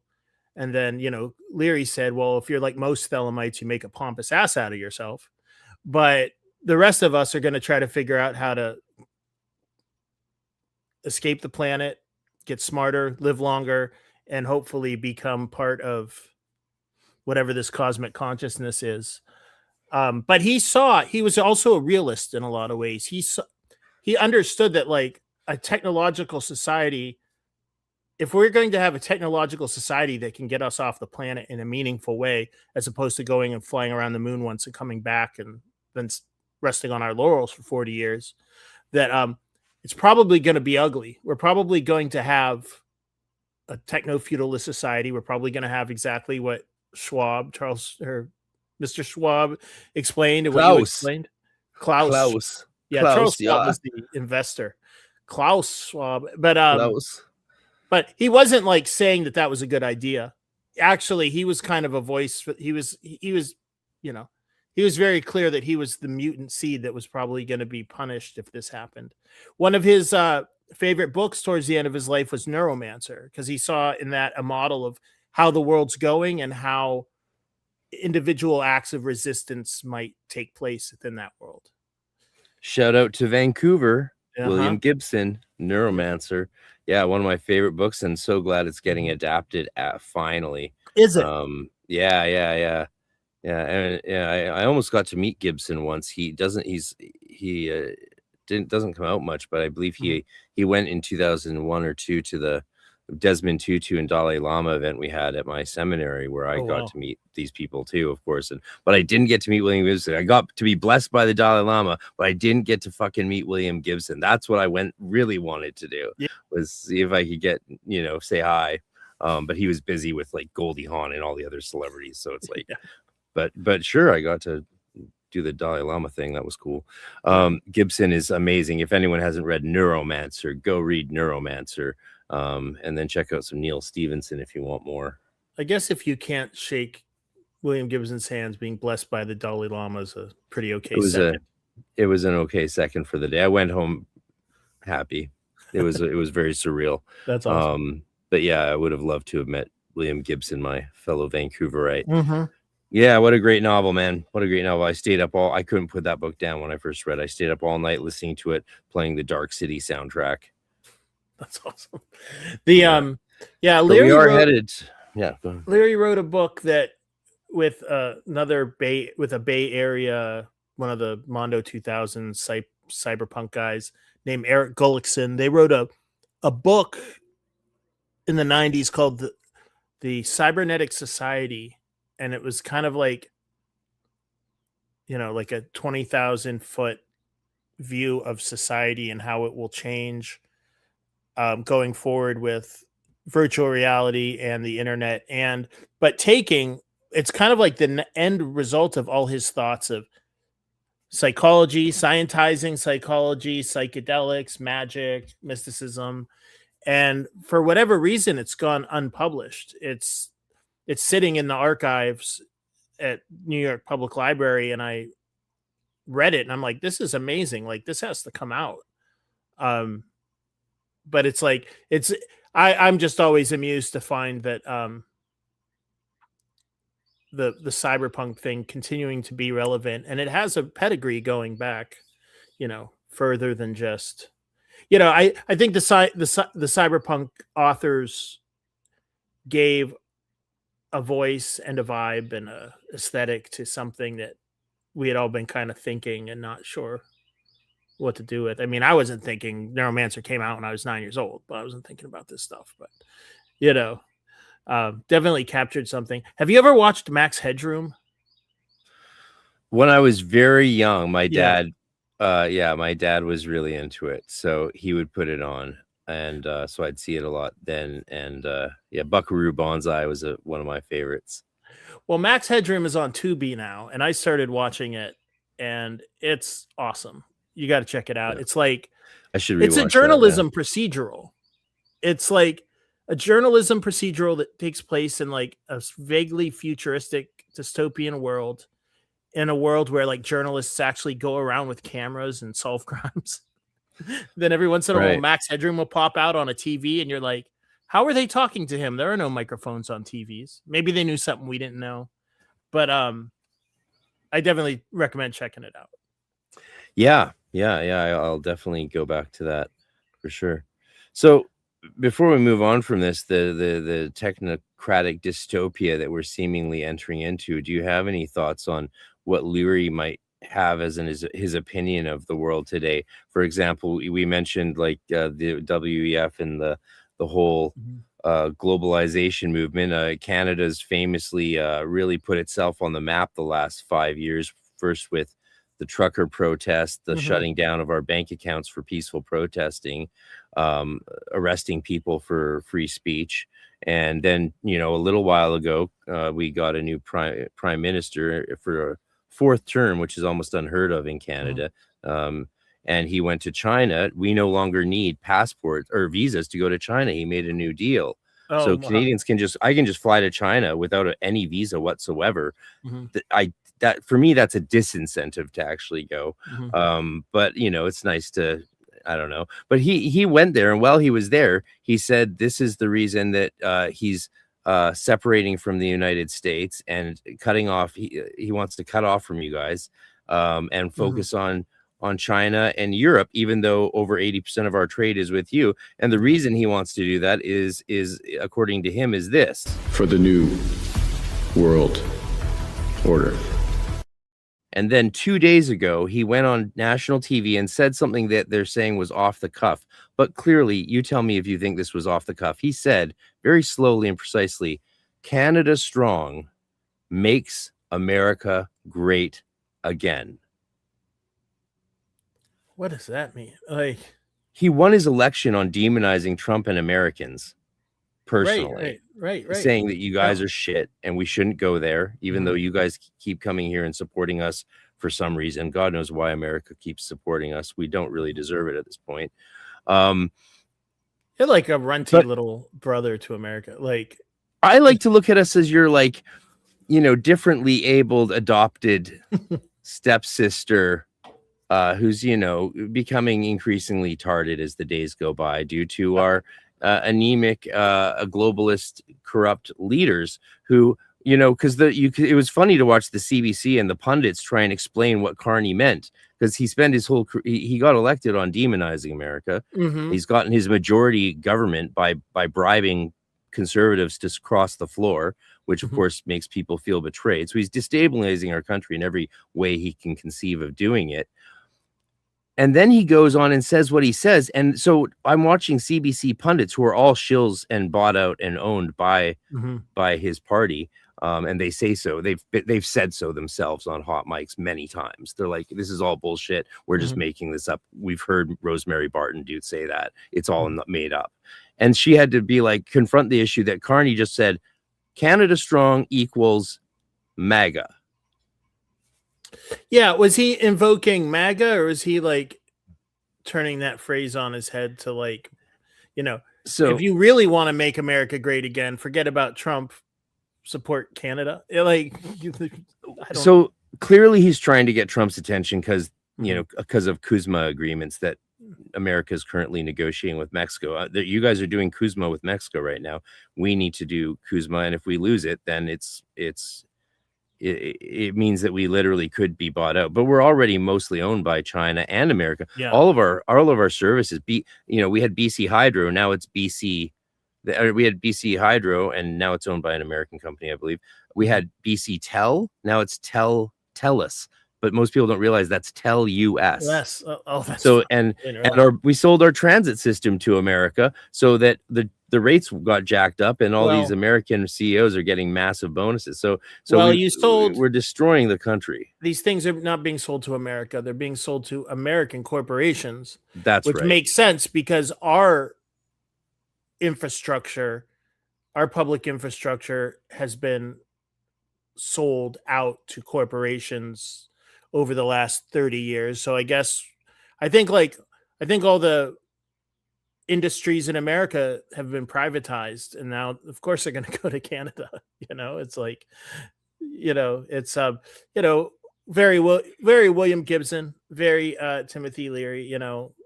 Corporations are kind of they don't hold, those are not, they're not patriotic entities. They don't belong to America. They are corporations, are their own gross, weird thing. And they all got us all by the balls. So the reason I want to lay out that landscape, because that's the landscape that I'm living in as I see it, and as I see, things, relations between. I want to know, to bring it back to Leary. Yeah, this is the world I find myself in right now. Mhm. What do you think Leary would think about where we're at with the development? Would he have,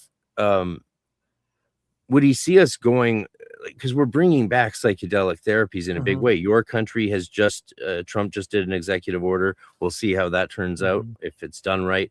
We just decriminalized all drugs in British Columbia for 3 years as an experiment, created no systems for rehabilitation or care. All we did was create places where 16-year-olds and up could go get free drugs, any drug, and do it there safely after school. That's what we created. And it didn't work and led to massive amounts of death.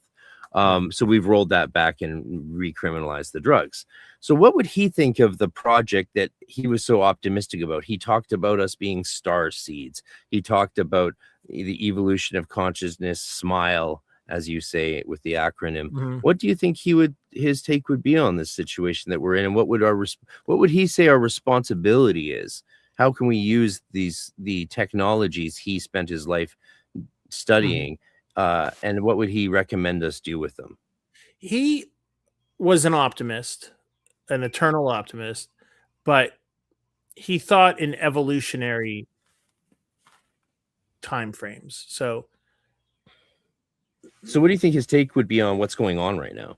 1,000 years. So it's like, I know because he wrote about this quite presciently. He was like, okay, what happens in a technological society that's gearing up for space migration? It's not pretty. It's the job of right-minded people to make this transition to the next stage of evolution as painless as possible. But us being flawed humans, we're probably not going to make it as painless as possible. He called out China as the future. He said that's where we're going. It's going to be a weird. He called it insectoid collectivism. Not saying that they were subhuman, but evoking the insect as like a builder of hives, something that's really resourceful, and can get together for the common good, even if the individual drones have to die. So he saw this coming. He understood that like China is probably going to eclipse the United States, and it will punt the ball further along, the field towards the ultimate goal, which is cosmic consciousness. But and then in the short term, he had his book Terra 2, which was the one that was channeled in prison, is a manual for like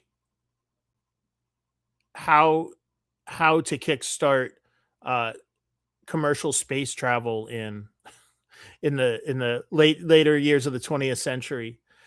Apparently we didn't take his advice, but it talks about things like, building a spacecraft and, government, but also things like, and we'll have a TV show. Like he invented reality TV. He's like, we'll have a TV show on this ship that's traveling through the galaxy, and it will beam episodes back to the planet, and will sell ads, and that will pay for the space. It's just like this whole. So he's thought about all this stuff, but kind of a very detached. It's he had a kind of real politic to him. Like, he was a libertarian, like a lowercase L libertarian. He didn't care for the Libertarian Party, or he knew that, like, he definitely would have thought that the libertarians that are running around now, like Rand Paul, are nuts. But like he felt very simply, he was like, governments are mafia states. I live in America, which is like the biggest, baddest mafia state in the world, and I'm going to follow their laws because I don't want to end up in their jails. But doesn't mean I like it, or I love it, or I support it. It's just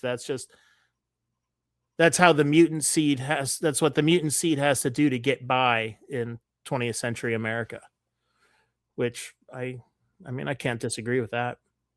So he would see definitely this. He might agree with what you said earlier about the AI being functioning as a kind of culling of psychologically or intellectually of certain facet of humanity. And I've heard many people who study neuroscience say, by proceeding with AI at all as we've agreed, tacitly, de facto, to sacrifice at least 10% of the population. Just I don't know how it.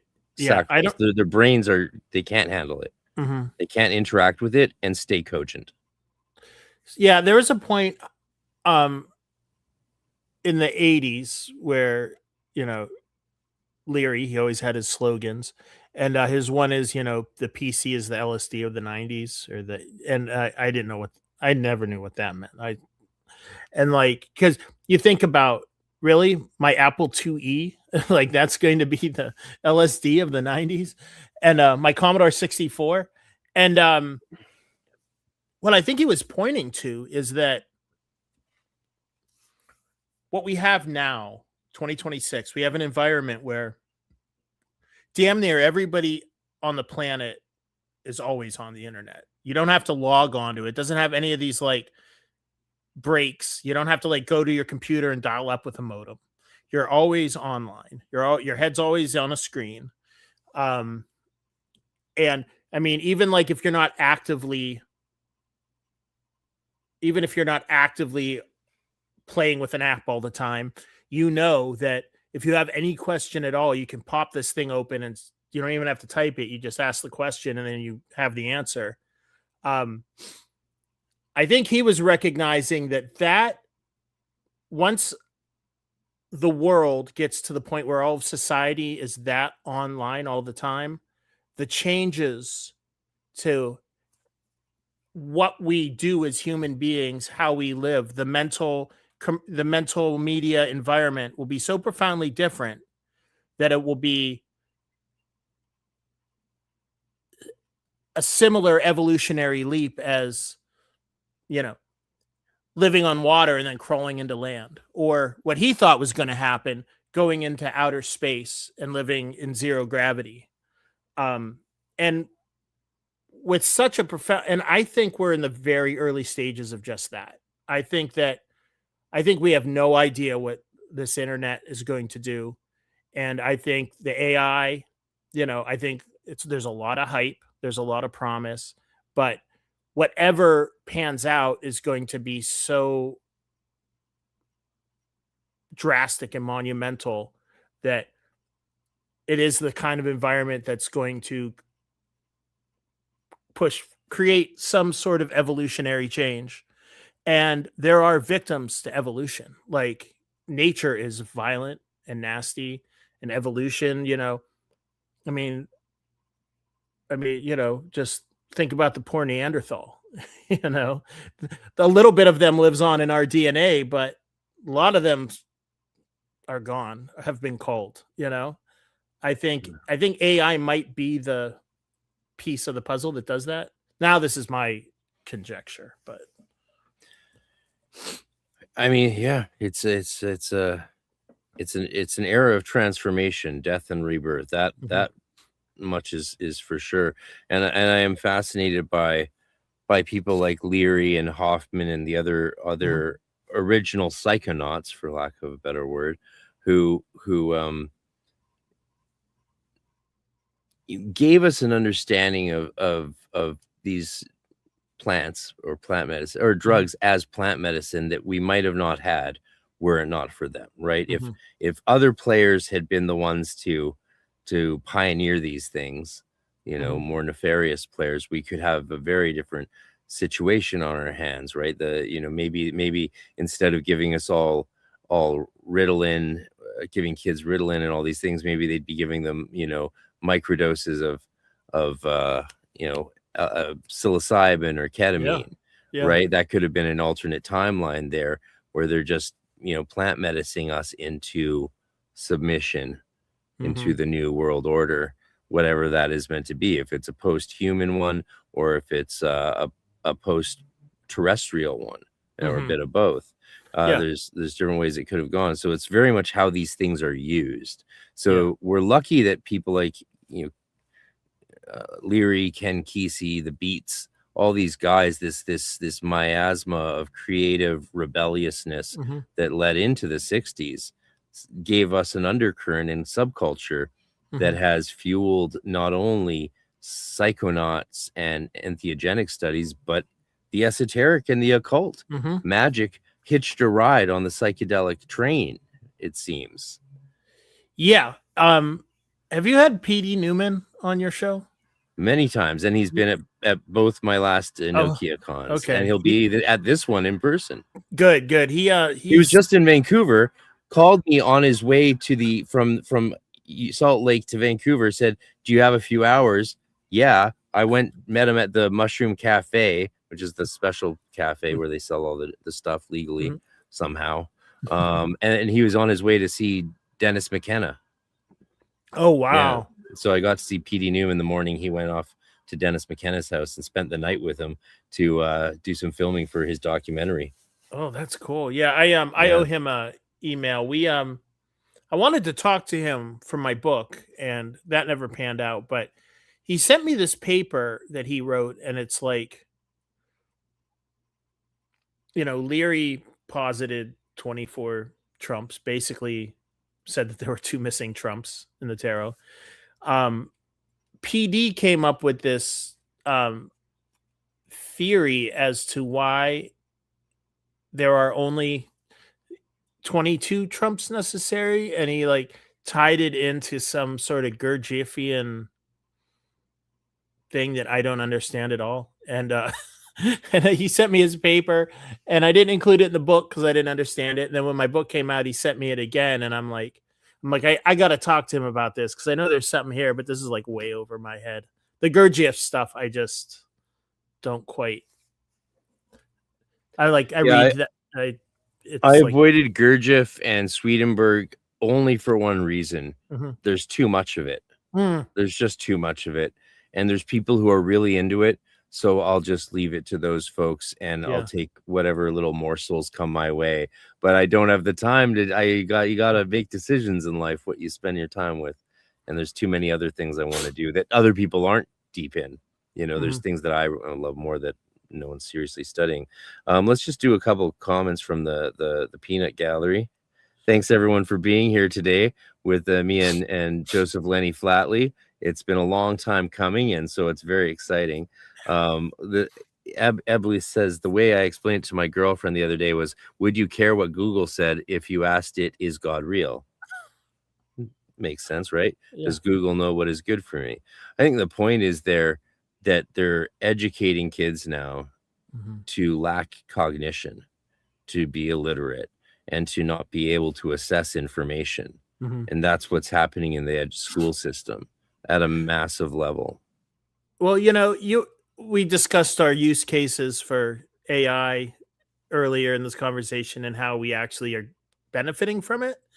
And like, that is wholly predicated on the fact that we had decades of our lives with no computers and had to learn how to think, had to learn how to formulate ideas, had to learn how to write, had to learn how to read. Had to learn about dating and sex from Leisure Suit Larry. The one guy in my neighborhood used to invite me over because, like, to get into Leisure Suit Larry, you had to like answer these like trivia questions that I guess they assumed that like only a reasonable, like an adult would know. But I knew all the answers. So Yeah, we all did at 10 years old. That's when it came out. well, none of the kids in my neighborhood did because they were all hayseeds, but I did. So they would let me come over to answer the questions. That's funny. Yeah. So for those who don't know, Leisure Suit Larry was an early day computer game that I was able to play on my 486. For those who don't know what a 486 is, it was the computer before a 786, which came out before the Pentium, which had 1 gigabyte, not of RAM, of memory. That's right, 1 gigabyte. And I bought my first Pentium in 2003 or 1. Cost me $1,000. And it had 1 gig, and it would allow me to word process and watch DVDs. That was amazing. So there's a bit of ancient history for you millennials and Zoomers, who are a small part of this audience, but most millennials are the majority of our audience, actually. Yeah, we love the millennials. Oh, yeah. I'm borderline millennial myself. Proud of it. It's like, I grew up with Gen X, but then I had to live with millennials because, people younger. You same thing for you, because you're a bit older than me, but like, yeah, the people younger than you, the economy that you grew up in was very millennial influenced. Yeah, I will say though, I tend to like every subsequent generation more. Oh yeah, they all have like really fun qualities to them. Yeah, it's like kids are getting smarter and funnier and cooler than we ever were. Right, and the thing about growing up with Xers on the borderline, as I was in early 81, which is the cusp year, if you're beginning of 81, you graduated before the millennium. If you're end of 81, you graduated on or after the millennium, and hence are a millennial. That's where the term comes from in sociology. But the thing about Xers, as you know, because you're a solid Xer, right? You're not even a zillennial. You're not even borderline zillennial. You're a solid Xer. You're legit. Is you guys didn't really have the excitement and sincerity and there was a bit too much doom generation for my liking. I enjoyed the fact that people younger than me were a bit more seemed a bit more sincere and hopeful and earnest is the word, earnest in a lot of ways. Whereas with the Xers, it was more sarcasm, more edginess, more likely to punch you and give you a Charlie horse than say, yeah, man, I love you too. Yeah. I mean, I had a kind of a double dose of that. I mean, triple dose, very sardonic, kind of emotionally distant Irish family, industrial Pennsylvania during, when the Rust Belt thing started taking hold, Generation X, it's but I was lucky that at a very formative time in my life, I discovered Timothy Leary and Robert Anton Wilson and Mondo 2000 and that whole crew. I really am so psyched that I can, call Are You Serious up and ask him to write an introduction for my book, and he will do it.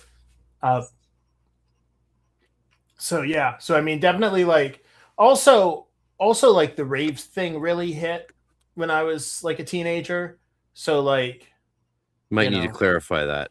Like the rave movement, the rave scene, pre-clubbing electronic music where we would do psychedelics and dance in fields, and I mean, there's something inherently joyful about that. So I had a little pacifier era. Yes.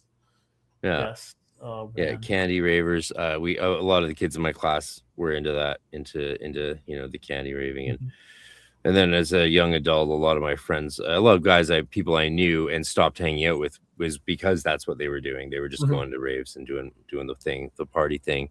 My first girlfriend dumped me so that she could become a raver. Like she just like, I want to become a raver, do lots of Molly and bang lots of guys, and get rid of this guy. Heartbroken. I was like heartbroken. Yeah, it was very sad. I was like, I thought we were gonna get married. Fucking idiot. Yeah.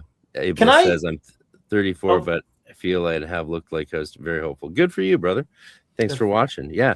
And thanks for all the channel members who are here today and the gifts, the super chat gifts and memberships. Thanks for all that. Shoot, go for it. It's your show. Lenny. Oh, so I am formulating my presentation for the Buckland Witchcraft Museum that also will lead into my presentation for EnochiaCon. And I'm wondering if we can talk a little bit about Leary's the influence of John Dee on Leary and his book, his channel books, and like kind of how it fits in. Because like I'm thanks to you, I've had profound Enochian experiences, but I'm not like the Enochian guy. So I'm like really curious what you take. It kind of goes by quickly, but what you kind of took out of my book. And I'm very curious if you have any thoughts. Yeah, let's dive into that after 1 minute of a little reminder about how they can come see you live in person in Austin, Texas, November 6th through 8th, or online at EnochiaCon 2026, our 3rd annual Dee and Kelly conference. The Arcane Research Society returns to bring esoteric scholarship and practice in 2026 with 2 major events held in Austin, Texas. Register for an annual membership and attend online or in person all of our annual events, including June 13th, our spring workshop, and November 6th through 8th, EnochiaCon, our full esotericism conference. The ARS Spring Workshop features 3 workshops led by Jason Louv, Craig Williams, and Frater RC. Spend a whole day in downtown Austin, Texas, enjoying these hands-on deep dives with experts in their fields. Register today for all live events included with ARS annual membership, spring workshop, and EnochiaCon, which features too many amazing presenters to name. Sign up today at arcaneresearchsociety.com.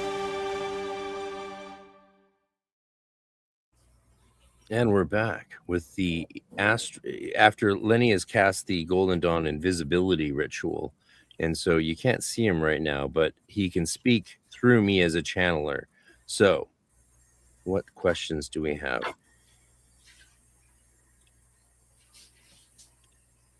Well,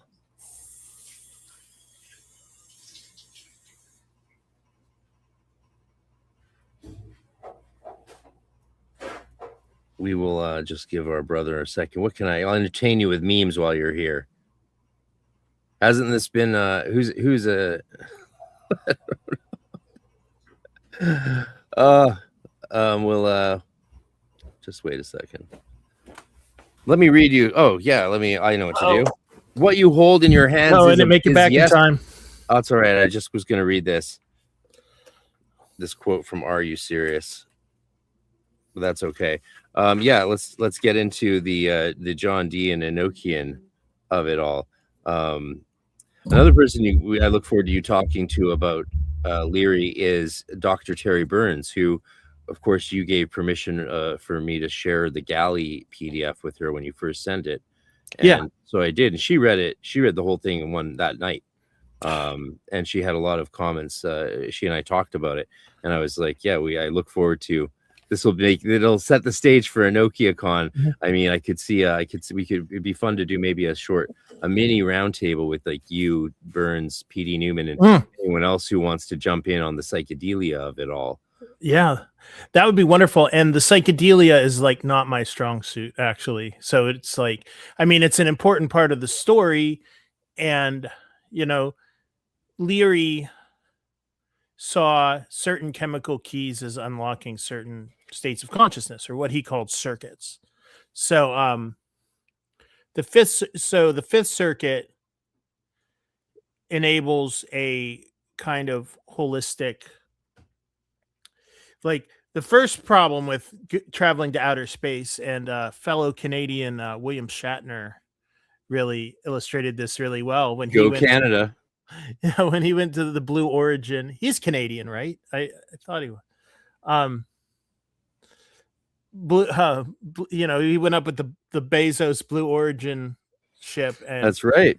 had a And fortunately bummer not, and trip. it didn't explode that time, fortunately. Thank God. He Can had you a imagine bummer if trip. Shatner had flown up going to space?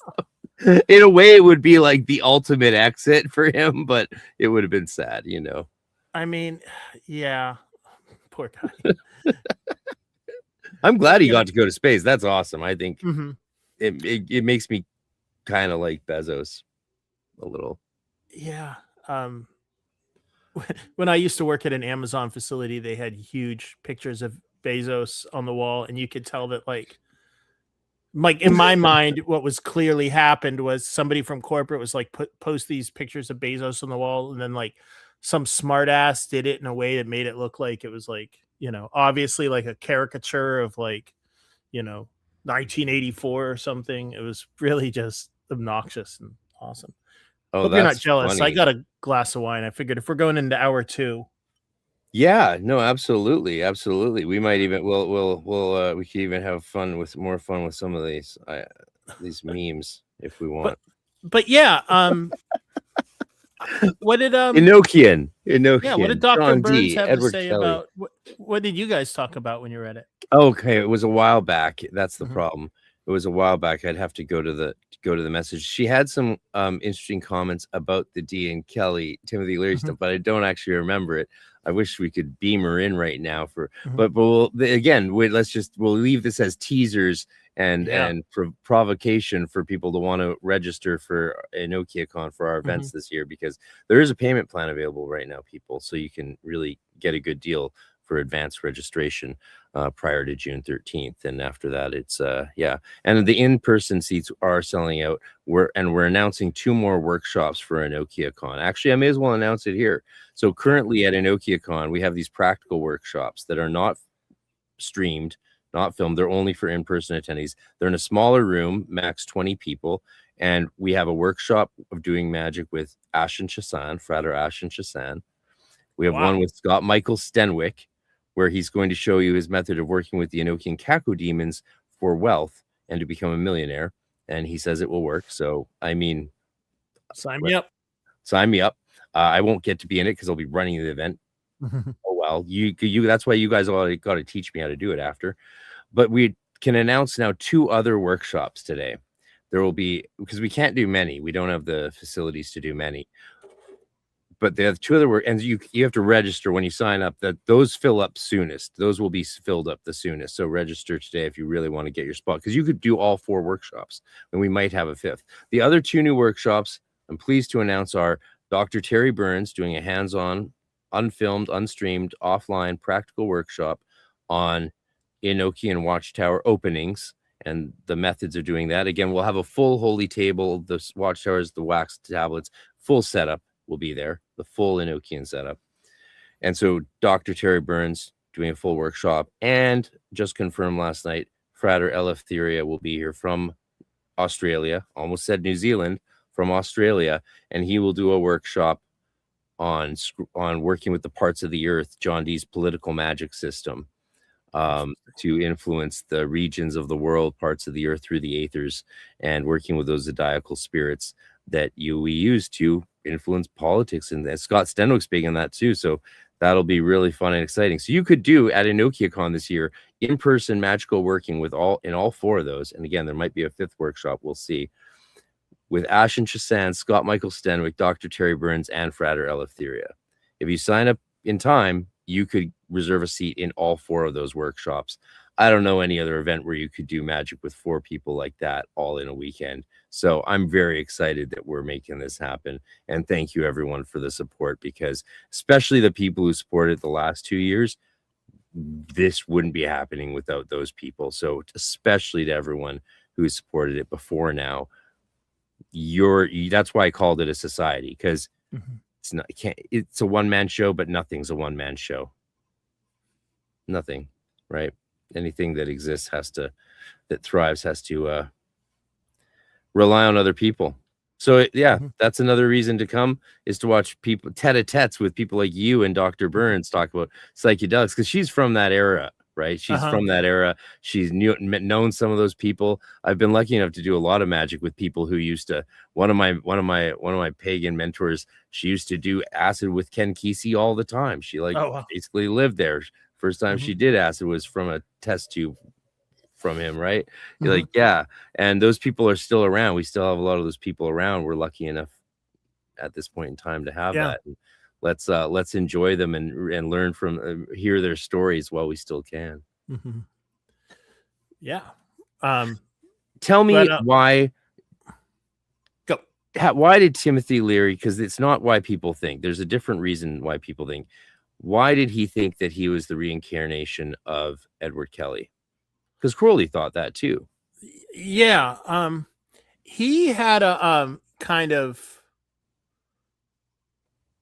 he had an idiosyncratic view of evolution. He felt that there was a layer of reality.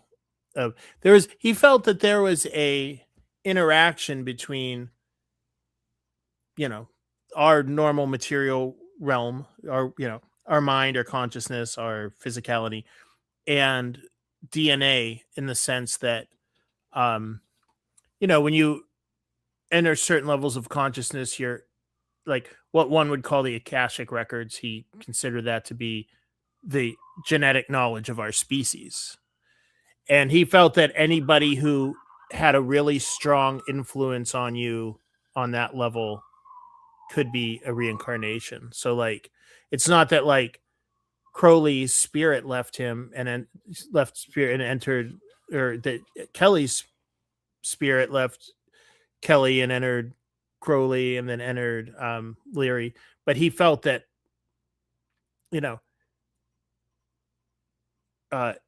Kelly added something to the genetic history of the race that Leary picked up on later and was continuing the mission of.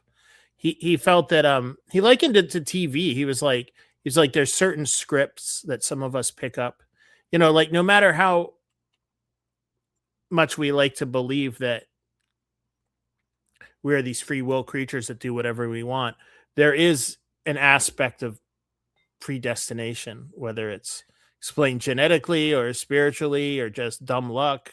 And he was kind of like, running with that. When you look back at your life, isn't it a little surprising how much it seems like, we think we have choice in the moment, but when you look back at your life, now that we're both middle-aged, it seems rather set, doesn't it? Like, oh, I can see how I got here. And did I have that many options? Really? It seems like there's like, I did what I had to do at each time. How could I have done otherwise given the circumstances? Like, did I really have that much choice? Or maybe I just had the choice of following the path in front of me or resisting it and getting dragged, kicking and screaming or just dying.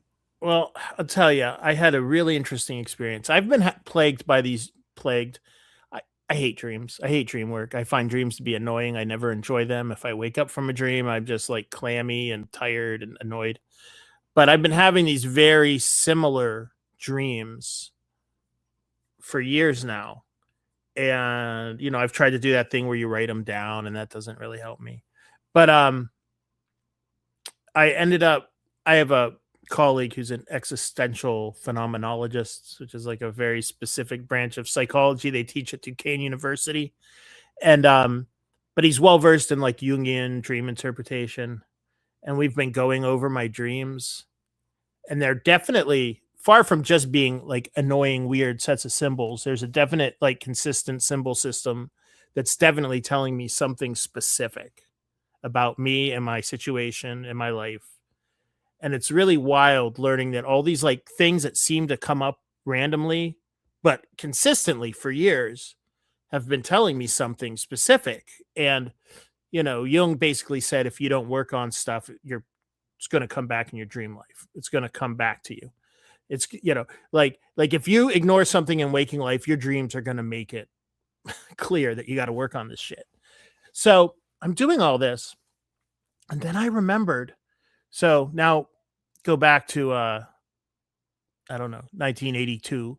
I'm however old, like whatever year that was, I was in the third grade And I have this vague memory of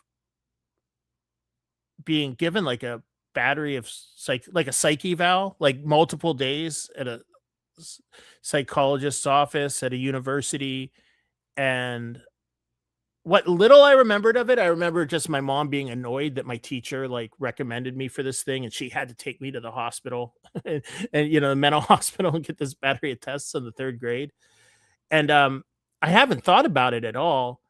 And I remembered after my latest session with this therapist that my mom actually found lying around like the evaluation from the psychological evaluation that they gave me when I was in the 3rd grade. And it was just in a box, and she put it in another box and ended up at my house. So I took it and I read it. So I have this like 9-year-old, I think 9-year-old is the 3rd grade, 9-year-old evaluation, like massive multi-day psych eval. And I'm reading it. I'm like, God damn, this is exactly what my dreams are telling me now. This isn't new. This like torment that I'm going through has been going on since childhood. It has roots in my childhood. And it's like, I don't know if that's predestination or if that's just, the makeup of my mind, but it's like, it's just really example about how you can't get away from who you are. Like, you are who you are. Leary, his whole message, aside from space migration, was really liberation. He felt that just like Gurdjieff, the human condition is being a slave to your nature and nurture, a slave to your, the psychological you, however that evolved over like, the first however many years of your life. And that magic and psychology could be used, like the highest goal of magic, it could be used for a lot of things, but the highest goal of magic could be referred to as holy, knowledge and conversation with your holy guardian angel, or it could be referred to as literally just escaping your robotic responses and learning how to be the most happiest you can be. But later in his life, he was like, well, that not only was that his message and his mission, but he probably was one of the people on the planet at the time who was most well-versed in techniques for doing just that. But when he looked back on his life, he was like, yeah, it's obvious that I had no control. I did exactly what I was put on here to do. He actually, a friend of his from like high school, found a letter and gave it, I guess this is shades of my psych eval, Tim got a hold of this letter he wrote to his friend like in high school or middle school. And Tim was a very literary minded young man. He wanted to be an author before he wanted to be anything. So he's writing his friend about a story. He's writing to his friend about the story he wants to write. And in the story, this man, this scientist, discovers this drug that can end war and suffering. And the government sees it as a threat and throws the scientist in prison. He wrote this in the 8th grade and forgot about it, and then proceeded to live that life, like enact that specifically to the point where, Richard Nixon called him the most dangerous man in America and had him thrown in prison, and he rotted in prison for wanting to bring LSD to the masses to, unlock our potential and get away from war and suffering. So, I mean, it's like, he was like, oh, I'm such an idiot. I thought I was this free will person all along, but there's something that we can't get away from. So when he saw resonances between his life and Kelly or Crowley, he considered himself reincarnated from them, which, it's complicated because Leary was born in the 20s and Crowley didn't die until 47. So there's a math problem I haven't quite worked out.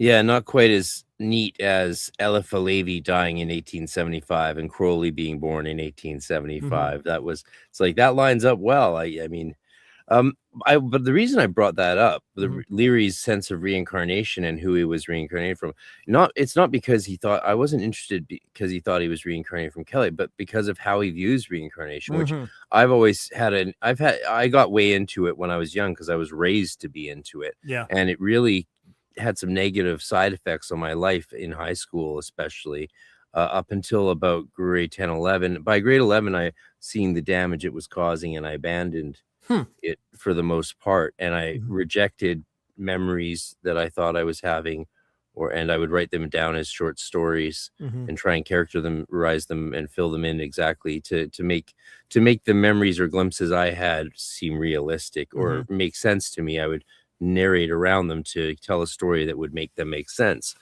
But I was also interpreting my world in that way, seeing people I met as maybe being from past life. It really damaged my relationships and my approach to other people.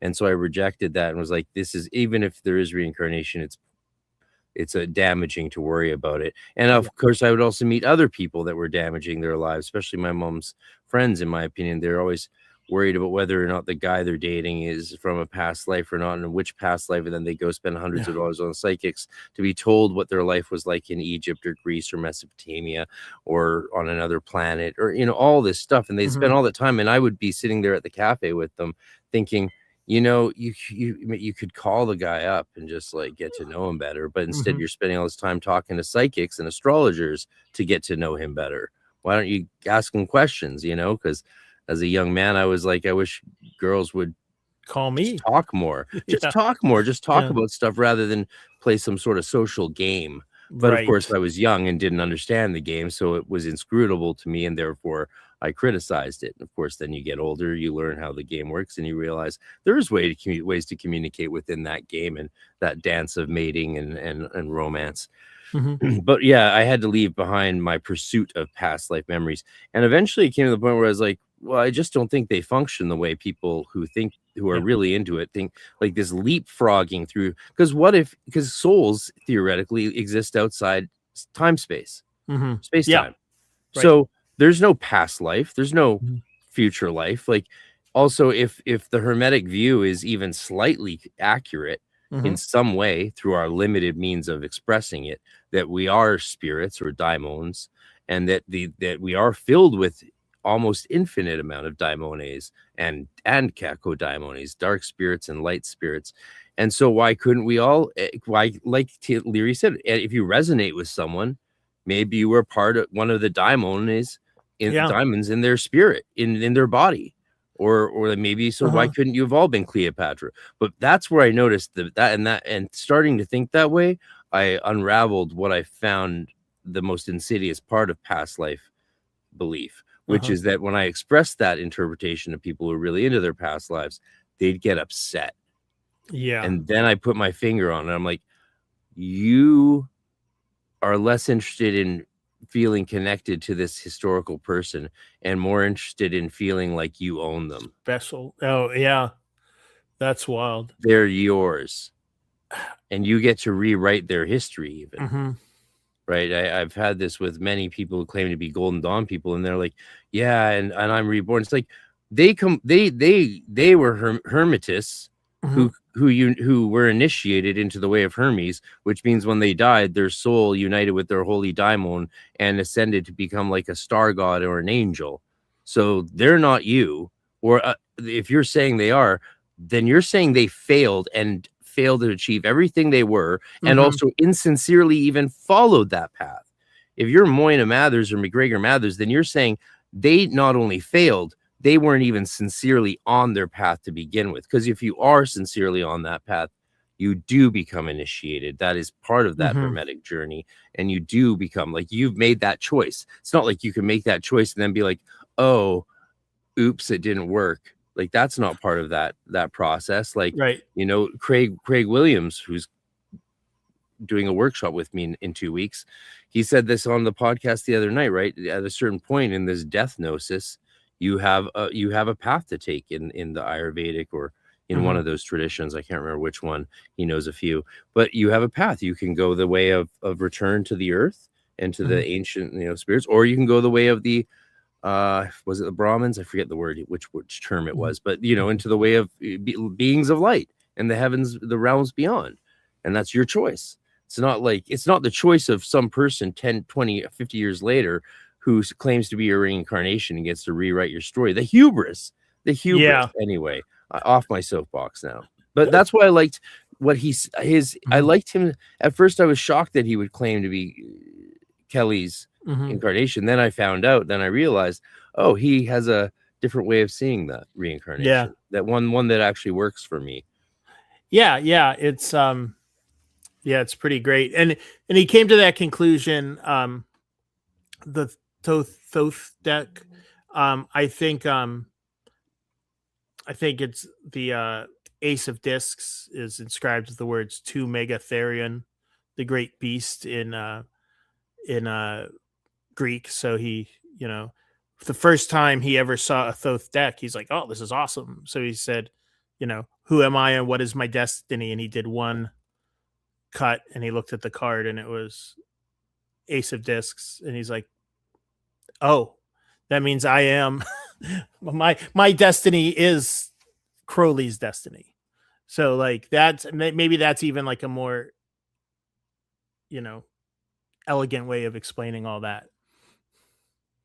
Their destinies are tied together somehow. Yeah, I can.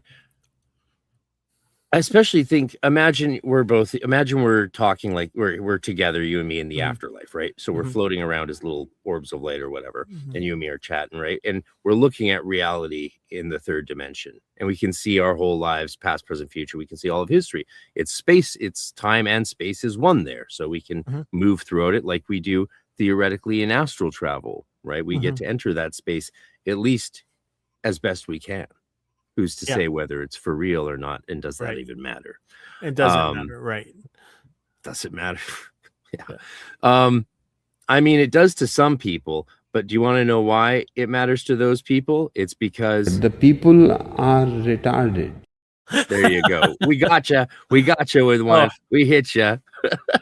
Best thing Osho ever said. I love Osho. Like, I mean, I find him terrifying, but he's funny. Yes. Well, yeah. It's like I have this book this Gurdjieffian guy wrote. It's called like 3 Dangerous Magi. It's like parallel biographies of Crowley, Osho, and why am I blanking on the third name? And Gurdjieff. And it's too big. I haven't been able to crack it open, but it attracted my eye on my bookshelf today, and I'm like, oh, maybe I'll have to get into that. It's too many books. Oh yeah, I know.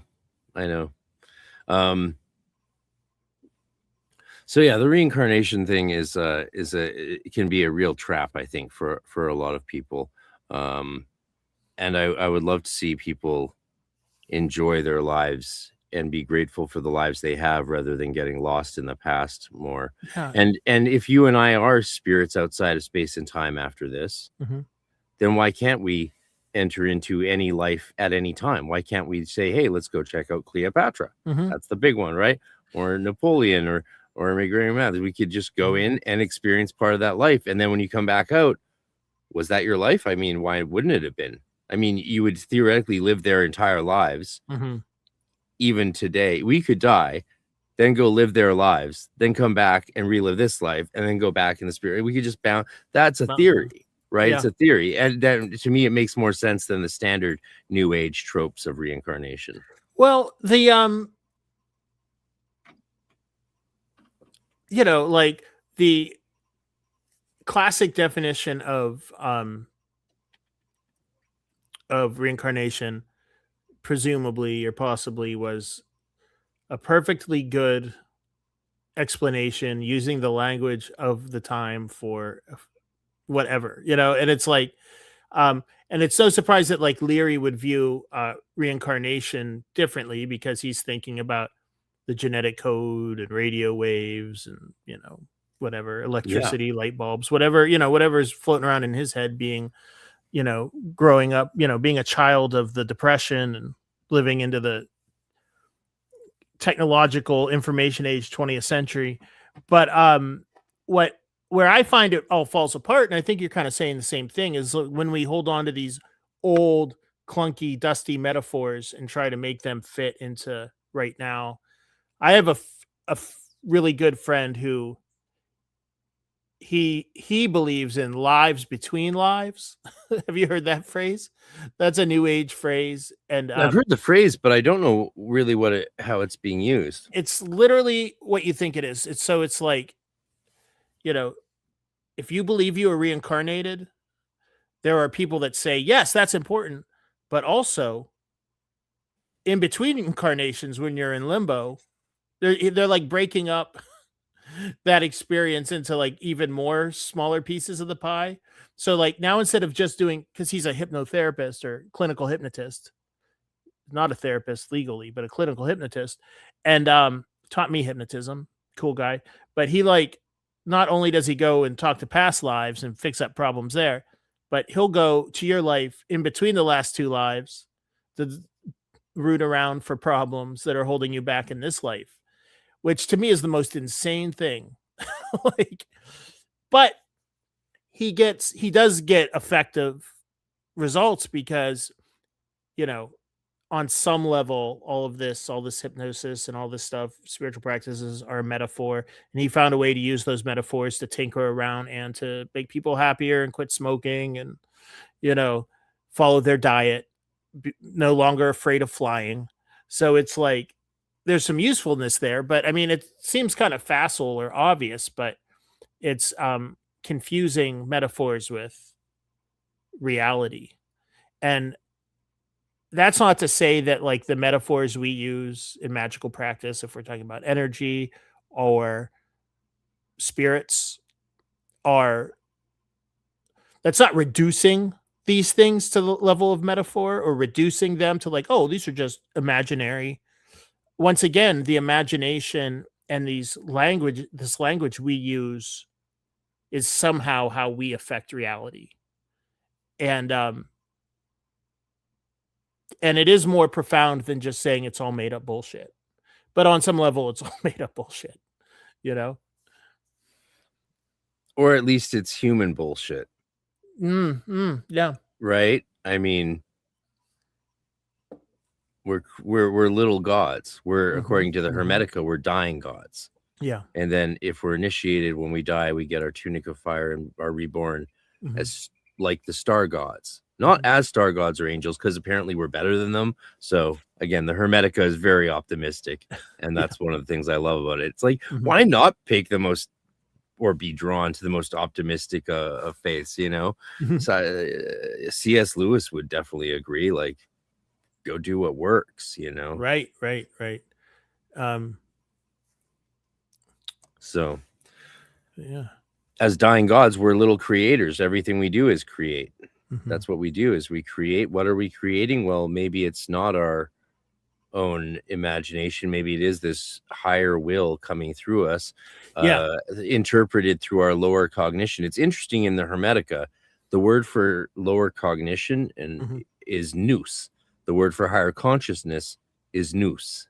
And only the recent translation by Dr. M. David Litwa differentiates those two usages in the text. Previously, translations didn't differentiate it. So how could you even understand how it's being used? Right. It's referring to higher or lower consciousness. They would often just translate it as mind, which, again, is problematic in different languages.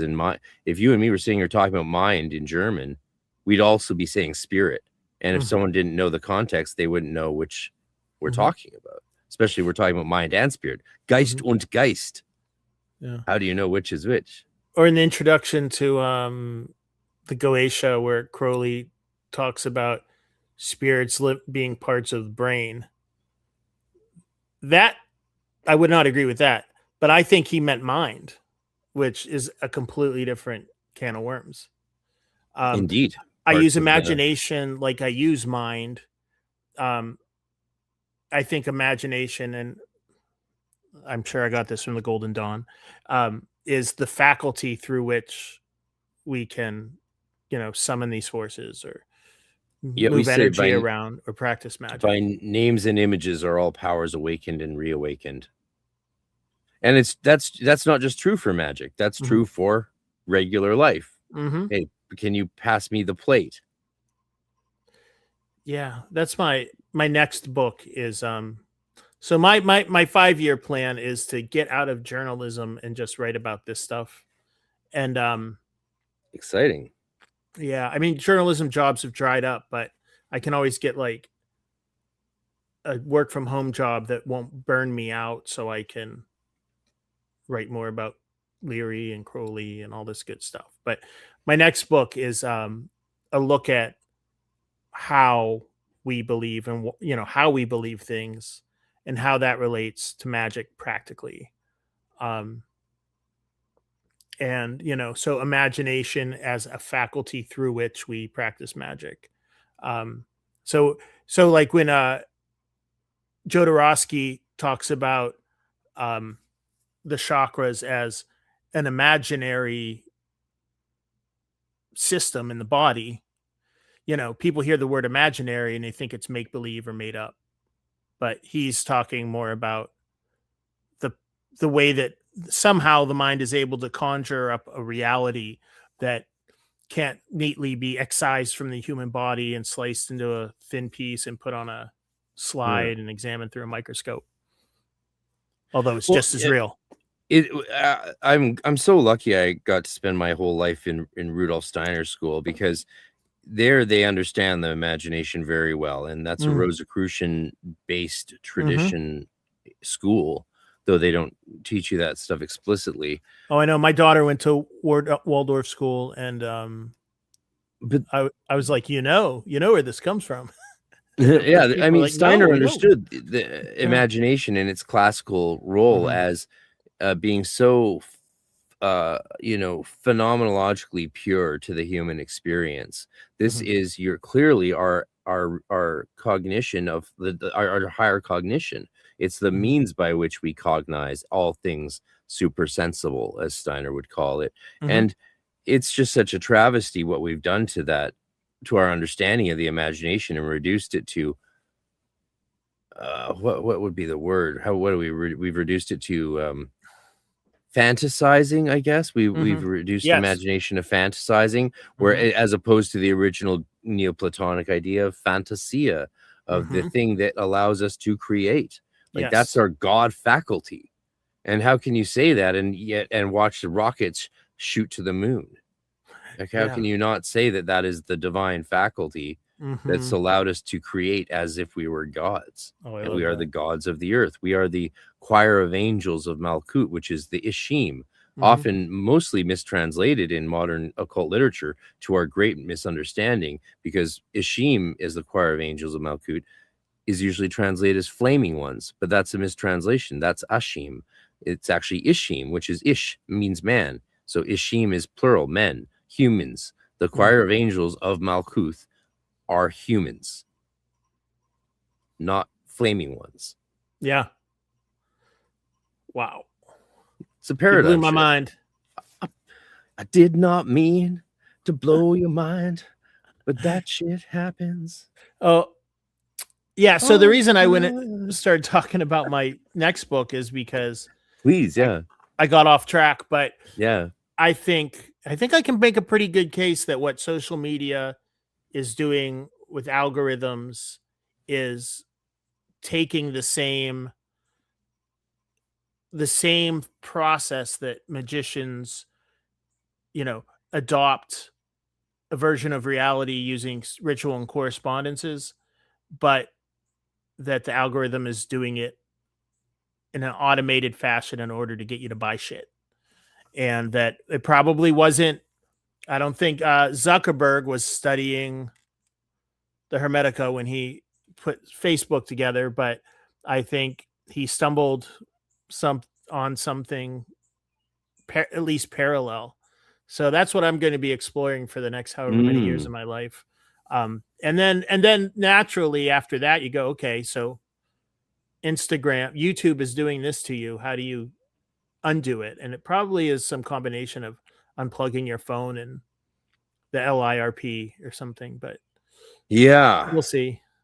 Yeah, that's why I try to get people to stop using AI for their divination and tarot readings. It's like once you're offloading that into AI, it's like you've literally given your soul to Ahriman.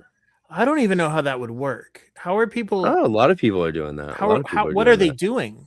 Like, I don't even want to talk about it. It's so terrifying to me I mean- because it's one thing to say you don't want to learn to think and write anymore. Say you're like, okay, I'm done with thinking my own thoughts and writing them out in any form. I'm just going to let AI think for me and even use it in conversations at the coffee shop with people if I ever get forced into such a horrific experience. And but then to take your nous, your higher consciousness, your access to the divine, which is what divination is for, to trigger that connection to the greater neshama, like to take that offline and put that to AI. But yeah, I mean, at that point, you really can't do that. So what you're doing is doing it. You're just leaving ritual and turning on the television, right? Like, I guess the argument would be it's using AI to teach tarot interpretive methodologies based on, again, interpretation theory and probability. But, most of the great writers on divination always believed that divination was a tool to access your higher consciousness, right, or God or Jesus or whoever your religion is. Ficino said it was, divination accessed the wisdom of the Holy Spirit, right? That's how he justified it. But I really got to take a leak. Sounds good. Someone said they liked my singing, so check out this promo for how you can see us at EnokiaCon, featuring me singing the new song I wrote for this, Delta D Blues. We'll be right back. Yeah, my friend Jesse on slide guitar. Enjoy.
Time is running out, and I wanna see the Lord, the Lord, the Lord, the Lord, the Lord.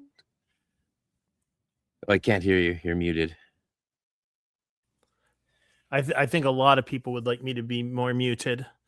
Have they ever cracked the code with like making it so people on Zoom can like jam together? Oh yeah, they had that. They had that at the start of lockdown. Okay. It's called musician mode. And you can even tweak it on here. Like if I change my audio setting and echo can remove background noise and remove that, then it puts me, I think, into a then I think now you're hearing exactly what comes through the mic. So now if I like was to vibrate or to sing, you'd hear it more clearly. I don't know if my voice sounds different now, but Nice. you know, you can be like, hey, hey. You could do that, but then you reduce background noise, automatically adjust volume, and all of a sudden it's just taking my voice and then retransmitting it in a different form, audio. So yeah, and so if everyone puts on headphones and everyone has original sound for musicians on high fidelity mode and a strong internet connection, then you can play live. And yeah, so Bare Naked Ladies used it and did a song stream. Oh, really? At the start of COVID. Yeah, they did a song on live stream, and yeah, you can. I've never jammed with anyone online, mostly because it's just arranging the time to do it. Most people just don't want to bother, and yeah, I just musicians like to be in person. Sure. I'm now back recording in the recording studio I've been working in since 2005 after a 9-year hiatus due to my psoriasis. I've just said fuck it. I know enough people who play instruments, and they can play the instruments I can play, so I can sing and write songs still, even if I can't use my hands. Nice. So hopefully my diet fixes that now. Oh, wow. Oh, I have a story that I thought of you because you're probably the person that would appreciate this best out of all my friends. I have a colleague in Brooklyn, New York, Alexander Zychek. He's an amazing journalist.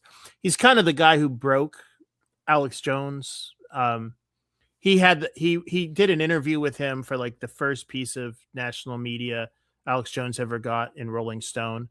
And of course it was like horribly critical because Alex Jones is nuts, but Alex Jones loves the spotlight so much that he like loves my friend because he gave him publicity, even though it was not the good publicity. Wow. So my buddy Alex he's a really good guitar player. He plays like old school blues, and he's been looking for like, he's got a really sweet, like handmade Rezo guitar that's like, it's modern, but he's been looking for something like 100 years old. And he's always like going through like forums looking for people selling shit. And he found this guy in Pittsburgh selling like a 1931 National guitar that he had sent back to the company and had set up and everything. This amazing, beautiful 100-year-old guitar. It looks 100 years old. So my buddy takes the train from Brooklyn, crashes on my couch for a couple nights to buy the guitar. Now, the guy who's selling the guitar is the head exorcist for the Catholic diocese in Pittsburgh. And I was so excited. I wanted to meet him, but like the plans got changed at the last minute, and I was doing something when the guy came over to my house. The guy came over to my house and brought the guitar, and he said first, like, the guy, and he's got like a Catholic diocese windbreaker, exorcist. And he comes into my house and like starts looking at all my magic books on the shelf. My friend's like, oh shit, he's not going to sell me the guitar. And then he ended up selling him the guitar. And my friend was like, so are there any spirits or anything? And the guy's like, no, there's not really anything. I was kind of disappointed. I'm like, what am I doing wrong? There's no spirits in my house. You're probably working with too fine of forces. Yeah. They're looking for ones that are, more substantial poltergeist level. Perhaps if you had been doing a lot of Enochian at that time, it might have picked up on some stuff, because Enochian spirits are sublunar. Yeah, I mean, I am horrible at picking up on like I pick up on stuff because of the effects in my life, but I don't really have a great sense of. Actually, it's kind of changed now that I've adopted the typewriter. If I open my interesting and I start asking questions, starts answering. Interesting. Yeah. I think that was always kind of my natural kind of modality.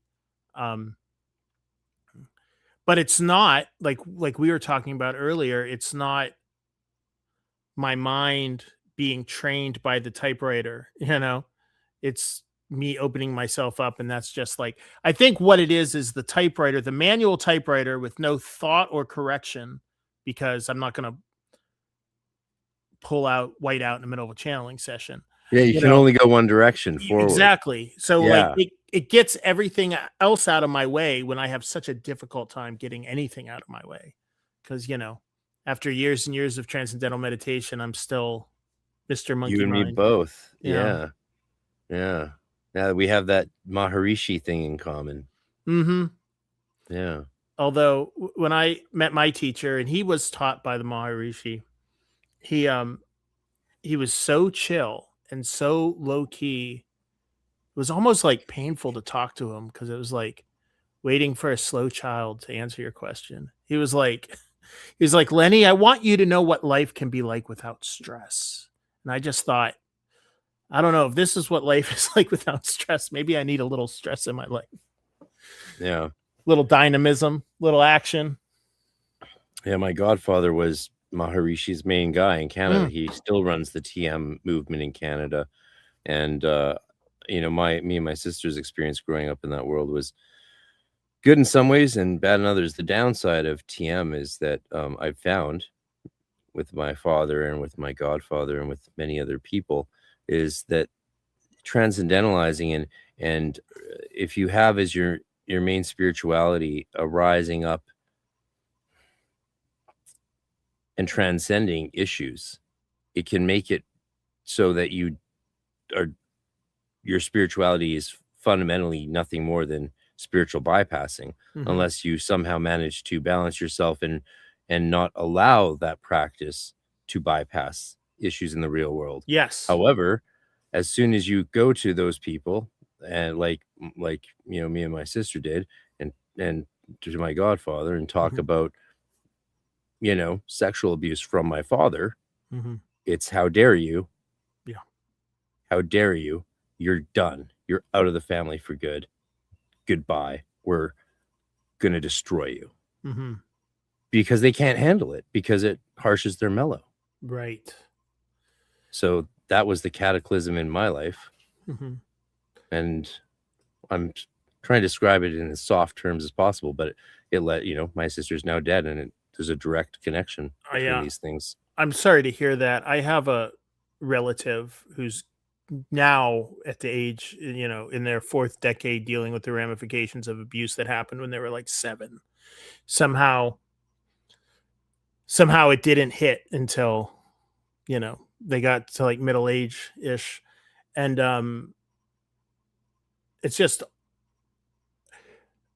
so crazy. And this has been studied, like the natural response that people have when somebody discloses abuse is that they were wrong or they're lying or there's something about, and I think that speaks to like our socialization or some way. It's like now you're a threat to the family, which is like the basic unit of organization in the society which obviously you're not. And that's a fucking bullshit, but in people's heads for some reason, I've seen more.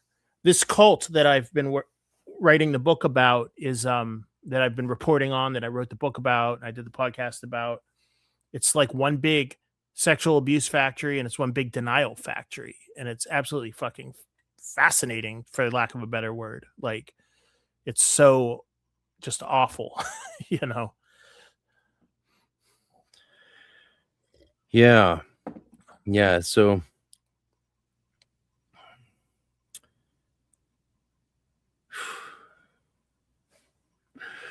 find a lighter way to wrap this up, but it's something I want to go more into this, not now with you, but I'm going to be doing a lot more of this. The only reason, for example, I've never said much about it is because it's all in my autobiography, which after my mom read the first 100 pages, she made me promise to not release it till she died. So,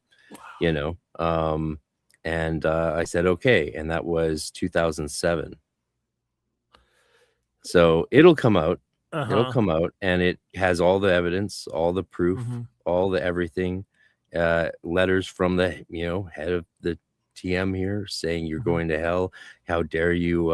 It's like you're harsh and they're mellow, man. They can't confront it. They can't reconcile. They'd rather protect parents who abuse their children than listen to their godchildren and protect them. And they'd rather condemn you to hell and torment here on earth and use power, millions of dollars, police and government to do that. They'll do that rather than lose that transcendental chill. It seemed to me, after my parents divorced and I started to emerge as an individual consciousness and find my own way, I started to see it's like, so you have no tools for even addressing human evil whatsoever. The only answer is to transcend it. You can't even hear someone talk about it without calling them abusive. It's abusive to say that someone hurt you.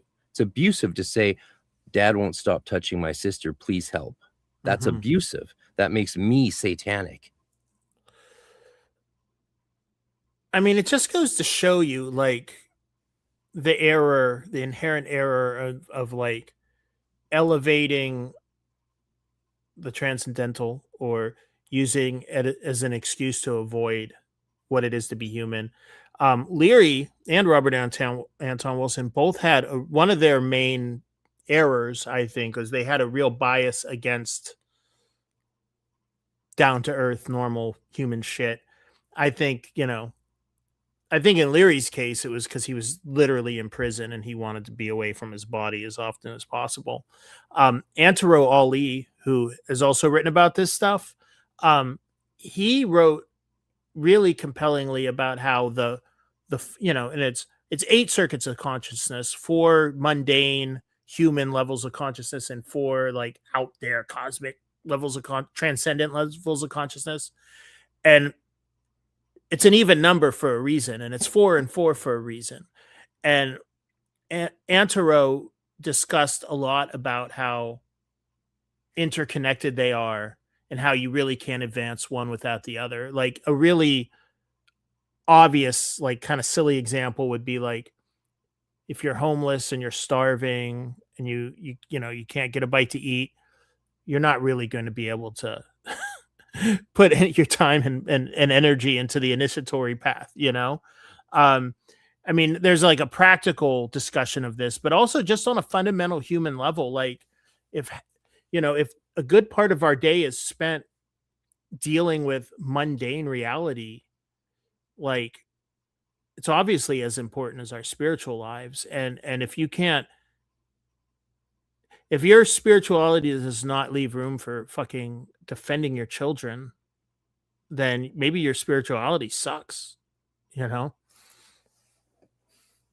I mean, it's why I parted ways with transcendental meditation and Maharishi and all of that. I didn't go back until after my sister died, and we went and we did the ceremony with my godfather and his wife and my mom, and we did the ceremony as they do it. It was really interesting to see it with all the years of experience I have because I hadn't seen one of those ceremonies since I was initiated at age 7 and then age 10. And to see it as an adult, it's like they describe it as an invocation, right? And the mantras themselves are considered in some of the writings that I'm not supposed to have seen as the names of spirits. So you're actually calling the name of a different spirit with each of the mantras into you. And of course, I can't go into much more than that not because I'm hiding their secrets, because I really don't know their system that much. I stopped studying it as a 10-year-old, 11-year-old. I kept doing the mantra meditation because it was effective until I replaced it with the Golden Dawn Meditation 1. But where is it? What was I saying? I don't know. Yeah, it's heavy. Oh yeah, so it's just seeing like that it's ancestor magic. They're summoning the ancestors, Guru Dev, Maharishi. They're summoning these ancestors to guide the souls of the departed, through the stages after death. Transcendental meditation made way more sense to me once I realized that it has an entire component of ancestor ritual magic in its initiations. And then of course it has the 22 cities or advanced techniques or powers that you can learn Right. as an advanced practitioner. I never did that, of course, 'cause it's a lot of work and costs lots of money, and you have to be an adult. And Can 22 you of them, that's explain more coincidental. about the ancestor? Sounds like Well, there's a chain of transmission involved. yeah, there is, right? Huh. Maharishi's teacher is Guru Dev, so Guru Dev taught Maharishi. I'm not sure of their actual connection, Mhm. because Maharishi was well known as sort of the academic monk, right? He was Yeah, he was a right. scholar, an academic.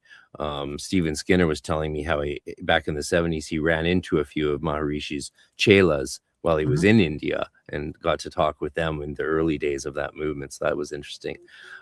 Just imagine the grimoires, the Lemic style, Stephen Skinner hanging out with these TM guys in India.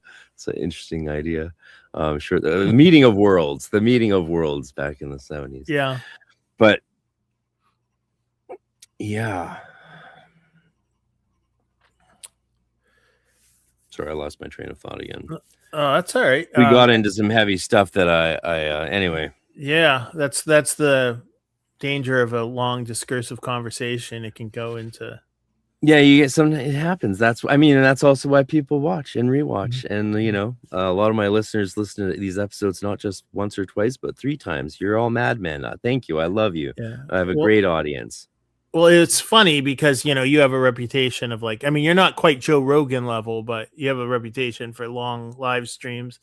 And I was thinking, as many times as we've spoken, we've never done a podcast. I was like, how am I gonna fucking? I'm probably gonna have to cut this off after about an hour and a half. But this has been wild. I really enjoyed it. It's the time flies, doesn't it? It really does. Yeah. Yeah. No. We usually end them as soon as they peter out. Yeah. Where are the chatters? I don't see any chatters. Oh, they're not on screen. Oh, there they are. Oh, there I we took them are. off temporarily. We'll make them nice and big so you can see them there. Nice. There you go. Oh man. Well, we got Nixley says childhood abuse leaves such huge shame, and then people layer on more with their bullshit inability to even listen and care. Absolutely. I don't know what idiomotor phenomena means, but yeah. And what was funny also, my godfather being the head of TM here in Canada, more or less, he funded a lot of the Natural Law Party ads and the political stuff. So that's when David Lynch came to Vancouver. This is who he stayed with, right? Those were the parties. I never went to the David Lynch get-togethers at the TM Center, but I was always invited. But I was like, David Lynch is an example of a meditator who doesn't avoid the dark side, and that's what I like about him. So it's not like it's endemic to transcendental meditation that you have to spiritually bypass. That's a cultural communal. That's the culty thing that can develop in communities of human beings. It's not injected by the practice. I think that's very important to clarify, because I know people who like TM sometimes say, why are you so negative about something that gave you so much? I'm like, well, it gave me a lot, but the community also took a lot away, which was our childhood and our future. It just destroyed our lives. And now I'm all without a sister. So yeah. Brutal. Just beyond horrific. Yeah. So I noticed when I started doing ritual that it clicked for me. When it really clicked for me, I realized I was basically doing what the Catholic priest did when I was a kid and I had to go to church every Sunday for the first 20 years of my life. I would and it's kind of fun because it's like, if only Father Kochek knew I was, making an offering to Hecate. But I'm wondering if your early TM experience colors your practice. Well, it kind of opened me up to everything I would consider fundamental about myself as a human being today. My awareness, especially when you start doing it, twice a day, 7 to 10, and then at 10 you get your adult initiation, which again is just you and one other person initiating you into the lineage, into the gurus, giving you the mantra, meditating, and then you start the sit down mantra at 10 years old. So 10 minutes a day, twice a day. At the sit down mantra. Obviously, I didn't necessarily do it twice a day as a kid, but right. Whatever. And I still used my walking mantra a lot in those years because the walking mantra is, as you get a 7, You can use it while you're going to school or back. And that was actually or walking in Lynn Valley Forest, which, because I grew up in the mountains, the forested mountainside of North Shore.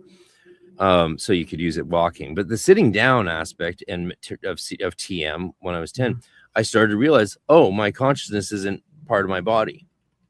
And when I'd go to my friend Chris Sean's house, he's now a film director in Vancouver, and his family was TM as well. So I would go there. We'd be playing basketball and looking at comic books, and he'd be telling me all about Charles Manson when I was 10, of course, because he was a year older than me. And we were friends since Sandbox, age 1, 2. And then his parents would come out, his mom would come out and be like, it's time, it's meditation time. And we'd have to go into his parents' room and each sit on one of their beds and sit there cross-legged in lotus. And we would meditate for 1 minute for every year we were old. That's the rule of thumb till you're 30, and then it's 30 minutes twice a day. And I would notice in that experience that our consciousness not only could leave ourselves but interact with each other, and it felt like they became one. That's cool. And I realized I could start exploring that with my consciousness. So when you free your consciousness from your body, essentially by the age of 10, 11, you have a fundamentally different experience of the world than everyone else. I should say so. And then by the age of 15, I started seeing light glowing around everything. Wow. So for the first part of grade 10, I couldn't see the blackboard because there was interference from this non-illuminating glow. And I had to eventually adapt to eventually I was able to just sort of turn it off, and I'd have to choose to look at it or choose to ignore it. So usually I just choose to ignore it, and then I'm like, oh yeah, I can see that. Wow. Yeah, it's interesting. That's what most of these like annoying dreams I'm having is. It's like I have a rough relationship with dreams as well. You're talking my language here, brother. Yeah, I mean, it's like people talk about dream work and following the dreams. I'm like, dreams suck. I wish I didn't have to have dreams. I just want to go to bed. Like the best experience of my life was after a colon, whatever the colon, where they put a camera in your butt. And, I'm sure I get to do that soon too, eh? They dope you up, and then you wake up from the heaviest sleep with no dreams. And I'm like, this is great. I'm like, there's ways to do that in real life. For example, every night before bed, I still this is the only reason I do this is for my psoriasis, and it's very bad on my ankles, so it's very painful. Before bed, so I can sleep, I take a little bit of cannabis, and as a result, as an unwanted side effect, I don't recall dreams. Yeah. I know I have them, and I have memories of having them when I wake up, but I don't have the images like I do when my skin is good and I can avoid using it. That's such a good point, because like I smoke at night, and like my approach to sobriety is nothing until 8 p.m. and then after 8 p.m. all bets are off. And that's a moderate. They call that isn't there a name for that? It's a moderation. There's various forms of moderation practice, but that's one of them. But it's like the Irish writer Brendan Behan. He was a famous alcoholic, but he actually didn't drink while he wrote ever. He only started in the evening. Yeah, and he's famous for saying, as a Catholic, you'll like this. He said, he said, first of all, I'm a bad Catholic. It's the religion of all great artists. And I only drink twice a day, when I'm thirsty and when I'm not. That's so good. But I realize maybe like one of the things that keeps coming in my dreams is that I am not experiencing the world. I'm not experiencing emotions. I'm just observing it. Journalist, Irish, terrible parents, it's like, no, my parents are great, but emotionally distanced, weird Irish parents. Of course I'm not experiencing emotions, but I wonder if I didn't get high every night before I went to bed, if I would have more vivid dreams. Sorry, if you take a break for 30 days off, you have to catch up on your dreams. So you actually go through this insane vivid dream cycle of crazy amounts of dreams every night after about 2 weeks off. And then the third week is just like your body just starts catching up on the years of dreams you missed from breathing. I don't like the sound of that. Oh, it's I do it. I do it a lot, of course, because I use it regularly because of pain, as Yeah. pain management. Because I used to do Tylenol 3 or codeine, right? But that's Oh yeah, brutal on fuck the that. stomach, so I had to Really bad. stop. Yeah. So the doctor gave me a prescription when it was still legal and says, like, just do a bit of this and you're fine. Mm-hmm. And he was right. And because I was super anti-drugs, I was super Mhm. anti-weed before that, and then it changed. It saved my life, and then it changed my life. Yeah. And now it's saving me from pain. So Nice. that's my story with it. And but I have a complex relationship with it because I much prefer to not require it. Mhm. But then I'm in pain, right? So when Yeah. when I go through periods, I have periods in my immune cycle where my skin just recovers a little bit spontaneously, sometimes every Mhm. few years. And during those periods, I would just stop Mhm. for like 6 months or something, and I'd have to go through that Go through 30-day the reset, and it's intense. It's wild, That's especially if you're also going through a interesting time in life. Let's say, let's do some Right. comments. Elkhar says, are you familiar with the way of the pilgrim? If so, how does the Jesus prayer compare to mantras? Isn't a prayer that is repeated the same as a mantra? Yeah, the Jesus prayer was even banned because priests were like getting obsessed with doing it, and they would do it over and over and lock themselves Mhm. away and starve themselves, and then some of them would die.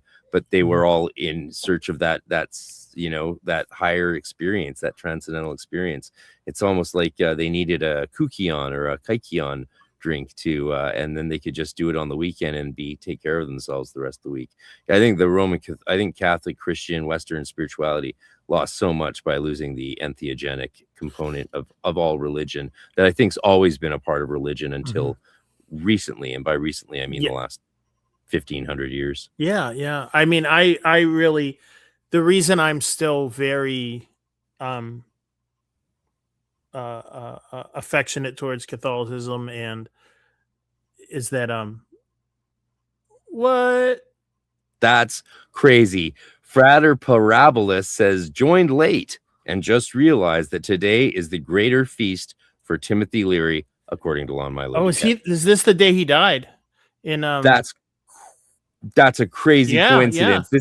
No way. I'm looking it up. Oh, Not I Timothy just Googled it. Chalamet. Yeah, this is the day he died in 1996. Oh my God, May 31st, 1996.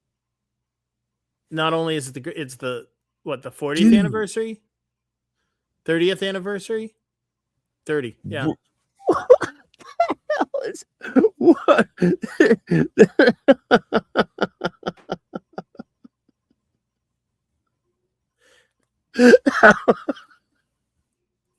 How do we not know? That's so amazing. Oh man. Oh my God. You're as floored as me, right? Well, actually, I'm annoyed because fucking Lon was the first person I reached out to when I wanted to write this book, and he brushed me off, and I was just like, "Fuck this." He was the first person you wanted to what? Interview when I had this book idea. You wanted to interview him for the book? Yeah, because he knew Tim, and really I wanted to get into some of these there's these magical ideas and see how Leary could or could not fit in, and I'm shocked that Lon would not be into that. I think he's got a really good self-preservation instinct where he doesn't talk to just everybody, and but he's good at knowing his limits. Like I know a lot of people a lot of people ask me, like, how do you get him on the podcast? Because he keeps turning us down no matter how many subs we get. And I'm like, I actually don't know, because I don't know why he said yes to me twice. He said yes to the conference, but he did say no to letting me bring him out to the conference in person, because so he knows that's his limits. He knows his limits, right? He's getting older. He's being more picky about what he exerts his energy on, and that's really good. I fully respect that, man. Yeah, that's a quality we want our elders to emulate for us, so that we in turn learn it in our good time. Yeah, I mean, my thought is this book, I mean, it's shocking how many of Leary's contemporaries either blew me off or turned me down when I was writing this book. And I don't know if it's because who's this jackass from Pittsburgh, or if it's like, because I get that a lot in the media space when I do more journalism oriented stuff. It's like people people look at me and they're like, well, this isn't, a big time operator. I'm not going to get any likes or clicks. So screw him. But yeah, this Leary book, I just hope that it opens some doors. I mean, I've done so many podcasts, and now it's, with Inner Traditions. I'm hoping that the next book, people will like take me a little more seriously as an author. I don't think Lon does divinations regarding requests for interviews. It's probably just based on what his actual schedule is. Like, now that I've been doing this for a while myself, this is my 7th year of having this podcast, but it's my 9th year of trying to podcast, but it's my 7th year of this podcast. So here's what I've learned. Like, so I think there's like 7 or 8 episodes this year that I was meant to have done already. And I just didn't have time for any of them. Not yet. I will do them all. Yes. But given the way life unfolded, again, I have to put one foot in front of the other. It's like this thing came up, then this thing came up. And you also have to follow your passion, your interest, and what falls in your lap. With podcasting, especially, there's weird little things about it. For example, like, you might not get a book in time. You might not get a text in time, or you might get it, but not have time to read it. Like, I still haven't finished A History of Irish Magic, so I haven't interviewed the Norths. I haven't finished Melissa Seam's book because I had to do all this other stuff. Things come up, and so you just don't have time. And so it's not that you're not going to do those things, just you need the person to remind you like 6 months later and then fit it in. And it's just where your time's at. I think that's how Lon is with his schedule. Now, to be fair, also, when I asked him to be on my podcast, full disclosure, he had already met me in person, even though he didn't remember me. So I had photos with him. I had videos with him. He knew Troy, who brought him to Vancouver. I did Enochian with him here. We went to the Gnostic Mass together. He didn't remember we did all that stuff, but I reminded him when I asked him on the podcast, of course, and sent him photos and said, thanks for how much it meant to me to get to do Enochian with you. And thanks to Troy Sprue for bringing you to Vancouver, all that. So there was that connection. You laid it on. But why did he come? Well, no, I just reminded you. You got to remind people who you are and what your deal is. What your deal is, especially like I hear from Ike and other friends of mine all the time that they get invited on podcasts, go on. It's just a shit show. Like, it's just like the person's just like trying to get them to do hot takes on like Kamala Harris or some other, I know, or like, Alex Jones DMT pedophile theories. It's like, I just I'm not going to. You can get bamboozled.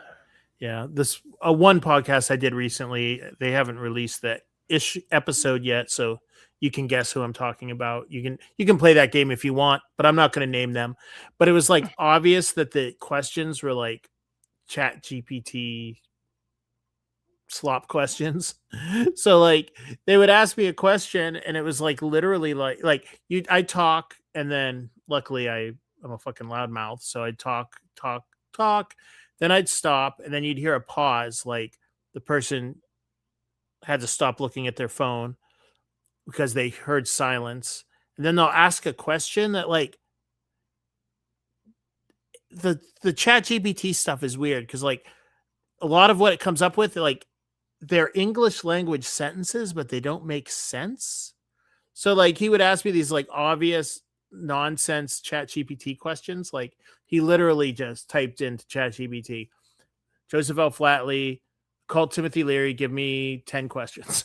It was just so annoying. So if I had to like field people like that, I would probably be a little more discerning too, There's another thing that happens in, like, for example, in the last 2 years, I've been recorded on other people's podcasts for over 20 hours in the last, few years.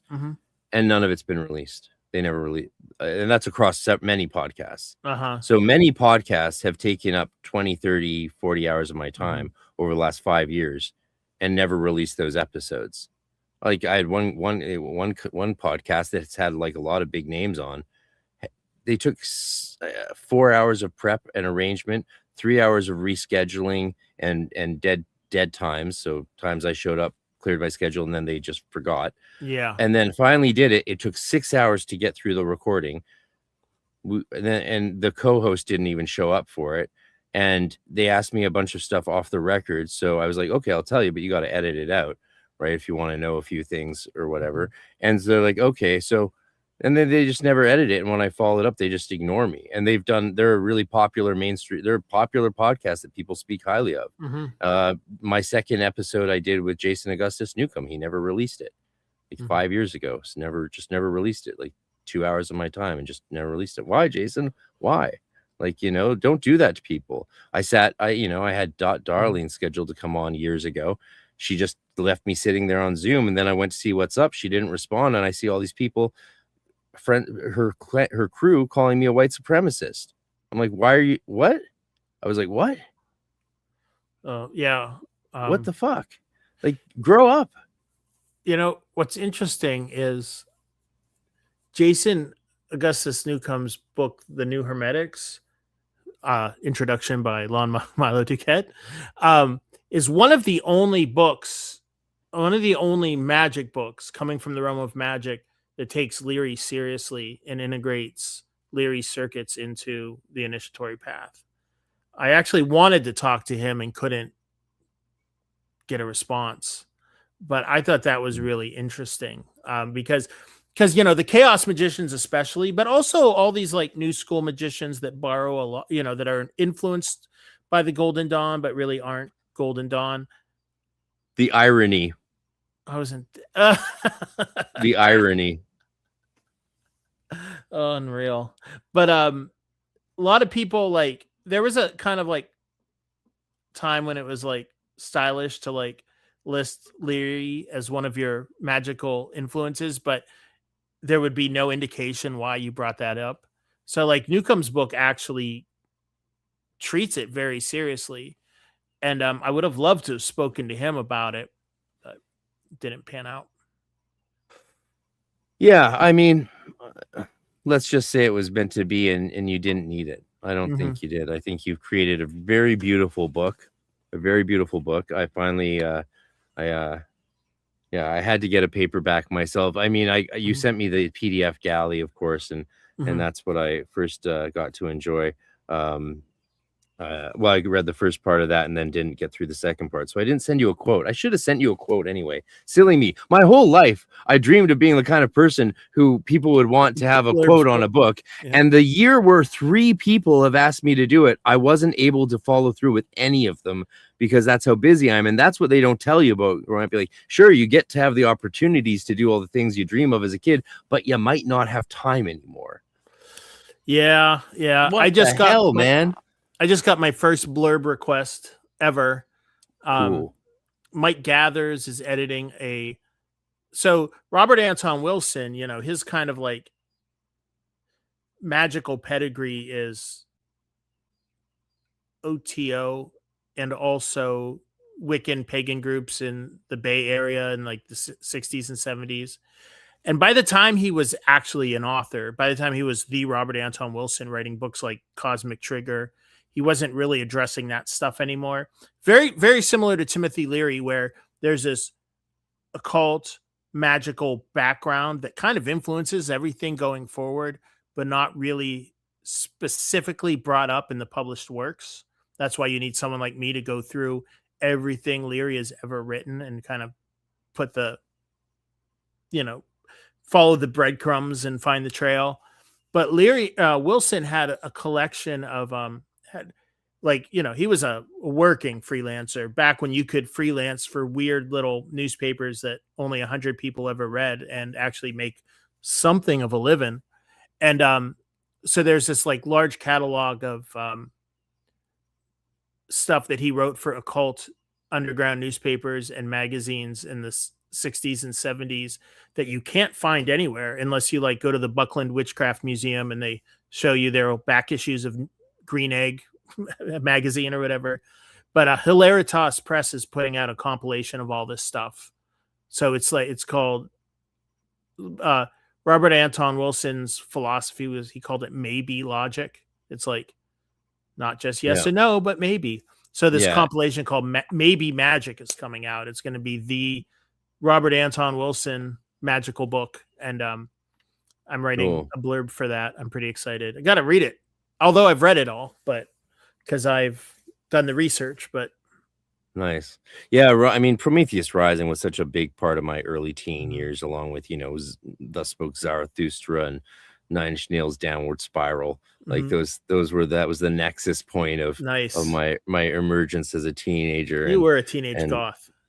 oh yeah, I have the pictures to prove it. Yeah, I was gonna say, Yeah. when can we see some pictures? Oh yeah, well, I was gonna post one to Angel Miller, who is coming on the podcast. Inner Traditions reached out about his new Great. book on male, female, sexual tantra spirituality. I Mhm. think I haven't read it yet, so I don't know, but he'll be on when I get back from Austin shortly thereafter at end of June. So tune in for Angel Miller, and I've also invited his wife on.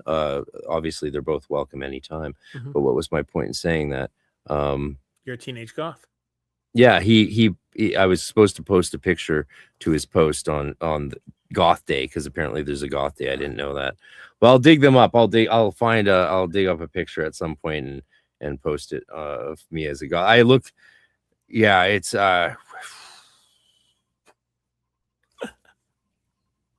looking back on how I looked then, I can understand why people reacted to me the way they did. Yeah, Let's put it that way. the teenage drive to self-expression is really interesting. My 16-year-old and all their friends are like, why are you doing this to yourselves? You're going out of the way to look weird, but in their mind, they look awesome. I went goth in grade 8, and and people stopped beating me up. Or some of the guys stopped doing it, but the girls started doing it. It was rough. It was rough. There was a lot of violence in even in Waldorf school, because it was the 80s and early 90s. In grade 1, we had our mouths washed out with soap by the teacher, regularly. Teachers would hit us. And we, and no one cared. Yeah. So obviously there was more violence on the playground. Rock throwing was a common daily activity, Yeah, man. It was just, those that were was the times. 80s. I know, man. I remember the first time a teacher smacked me, and it wasn't a small, it was, it was something that today would get you thrown in jail, and I was just struck by the horror. And I told my parents, and they were like, well, what did you do? And I'm like, oh, I know the rules. I get it. It's like, I'm never going to be innocent here. So yeah, I think part of it was making myself look frightening enough that I would be left alone, so I could read my book in peace, at lunch. And, so I even went so far as to get a dentist to make the prosthetic fangs that just slip on perfectly, modeled on your teeth, and they're strong enough to puncture skin. And, I started putting on, I went more and more extreme the more people bullied me. Yeah. And, that led me to Vampire Mind's Eye Theater, improv acting. And then I was all of a sudden 13 years old, hanging out with all these adults doing improv acting theater. What today we would call LARPing, but that word didn't exist back then. Right. By the time the word LARP came along, yeah, I never LARPed. I never did it in a time. Well, no, I didn't. I was never part of that era. We were not in that. And by the time that came along, we had veered more into actual drama and acting and theater. And I was in Red Riding Hood. I've been in indie films. It's Vancouver's Hollywood North, so that's a normal thing for artists and musicians to occasionally get a little role here and there. I did consulting on Supernatural. Apparently the Supernatural boys live in Austin, so we might give them a shout out. This Enokia Con. Maybe we can get because again, my friends, a lot of them know them. I know Misha. I can contact him, and I don't know. I'll invite them. They won't come. Obviously they won't, but it would be fun to invite them. You never know. Jensen's a musician. If Jensen gets invited to come jam at the venue, given it's a beautiful venue, and come jam with a bunch of Enochian magicians, maybe, who knows? Someone said I should make a big noise and mock Supernatural for not knowing Enochian very well, and they should come see the real thing. And I was like, no, they had a linguist, an Enochian expert, and a linguist on that show. They had the Enochian expert as far as a linguist is concerned on that show. So they did a fine job on that show. Pronunciation's another issue. Who cares, right? No one can agree with that, can they? No, that's I think part of the magic of it. You should listen to the spirits. Let the spirits tell you how to pronounce the strange words. That's my take. Yep. Or use Dee's advice mixed with Aaron Leach's logic, or Scott Stenwick's method, or the Golden Dawn method. Pick any method. Doesn't really matter. That's not what makes the connection work. It's the passion and natural vitality and sincerity of the human soul reaching towards God. That's what makes it work. Well, I think that's what Lon wrote. Like, he was like, imagine you're talking to a 3-year-old. You're not going to be constantly correcting their pronunciation, you know. I don't know who the 3-year-old is in this metaphor, but I should get going. This is man. This has been a treat. We've had a good one. I can't believe how long this went. I was ready for like a short hour and a half one. Contrary to popular assumption, I don't mind shorter podcasts. I have lots of other things to do. I live at the freaking beach, but I do love just following the flow of these conversations and seeing where it goes. And I think we've had a wonderful one today. I am so psyched for an OKCon. Like, I tell you, we're going to have fun. Dude, it's going to be hope so all crazy. You guys are there, all you chatters. And you know, the spring workshops, June 13th, that are coming up, which you can enroll in, you guys should register for. I mean, in a large part, we're doing those are a bonus. In a way, what those are is that's actually the advertising budget for a NokiaCon.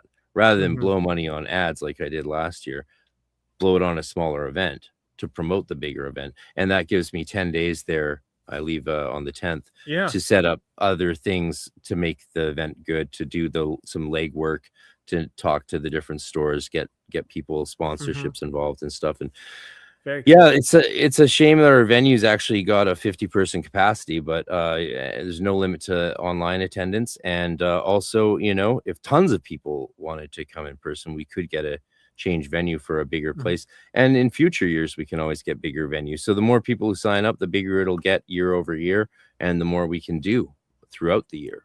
As like, you know, additional online courses or whatever. So Lenny Flatley, thank you very much. Everybody go get the Occult Timothy Leary today. Get it on Amazon, drop a verified review. That's why I bought a copy, so I could do a verified Canadian review for you. You bought a copy? I bought this. I paid for this. Someone sent you one. No, I paid for it so that fantastic. Otherwise you can't leave a verified review. Right. Well, and those reviews have a disproportionate effect on an author's life. So I did that. I always do that for my friends, of course. You're the best. Inner Traditions is sending me a copy of your book along with Angel Miller's, but I'll just bring that to a NokiaCon, get you to sign it, and we can give it away as a door prize. We're gonna have over $1,000 of door prize this year. I still got to send off the ones from last year, but email me your mailing address and I'll send you this. Absolutely. I almost bought an old copy of it, but it was so expensive I didn't. So thank you. You got to hook up. Everyone's saying thank you. Thank you both. Awesome stream. Thanks both. Thank you, everybody. Last chance to drop a membership, get a membership, blah, blah, blah. And we're just going to say goodbye. Okay, Lenny, this was great. And we're going to say farewell with one last time, a little Delta D blues. And Lenny, I'll talk to you soon, and I will see you in Texas, baby. Hell yeah. Yeehaw.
Right around the corner. Sign up today for spring workshops featuring Jason Liu reading the Enochian Fables of Sir Edward Kelly, will you come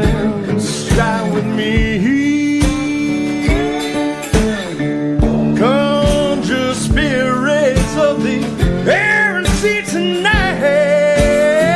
tonight, tonight, tonight, tonight. Yeehaw! Oh yeah! Piff off Theurgy, a journey of theosis with St. John of the Cross through the tunnels of Set. This is a live voiceover. Are you feeling lucky? One annual fee for all our annual events, workshops, and more. Register today. Don't miss out. Make hay while the sun shines. Come to Austin, Texas live in person or live online in real time. How about that? Giddy up. Rewatch all the events and don't get bit by scorpions.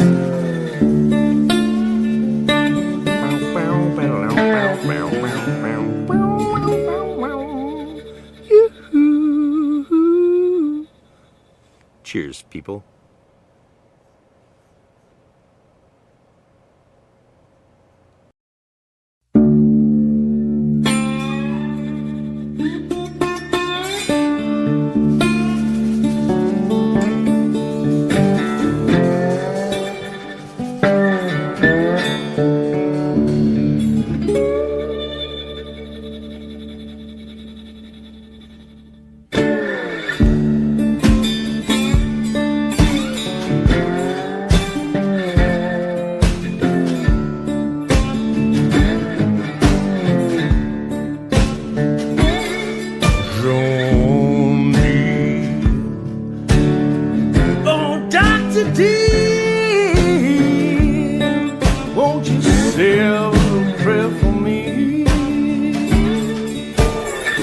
Time is running out and I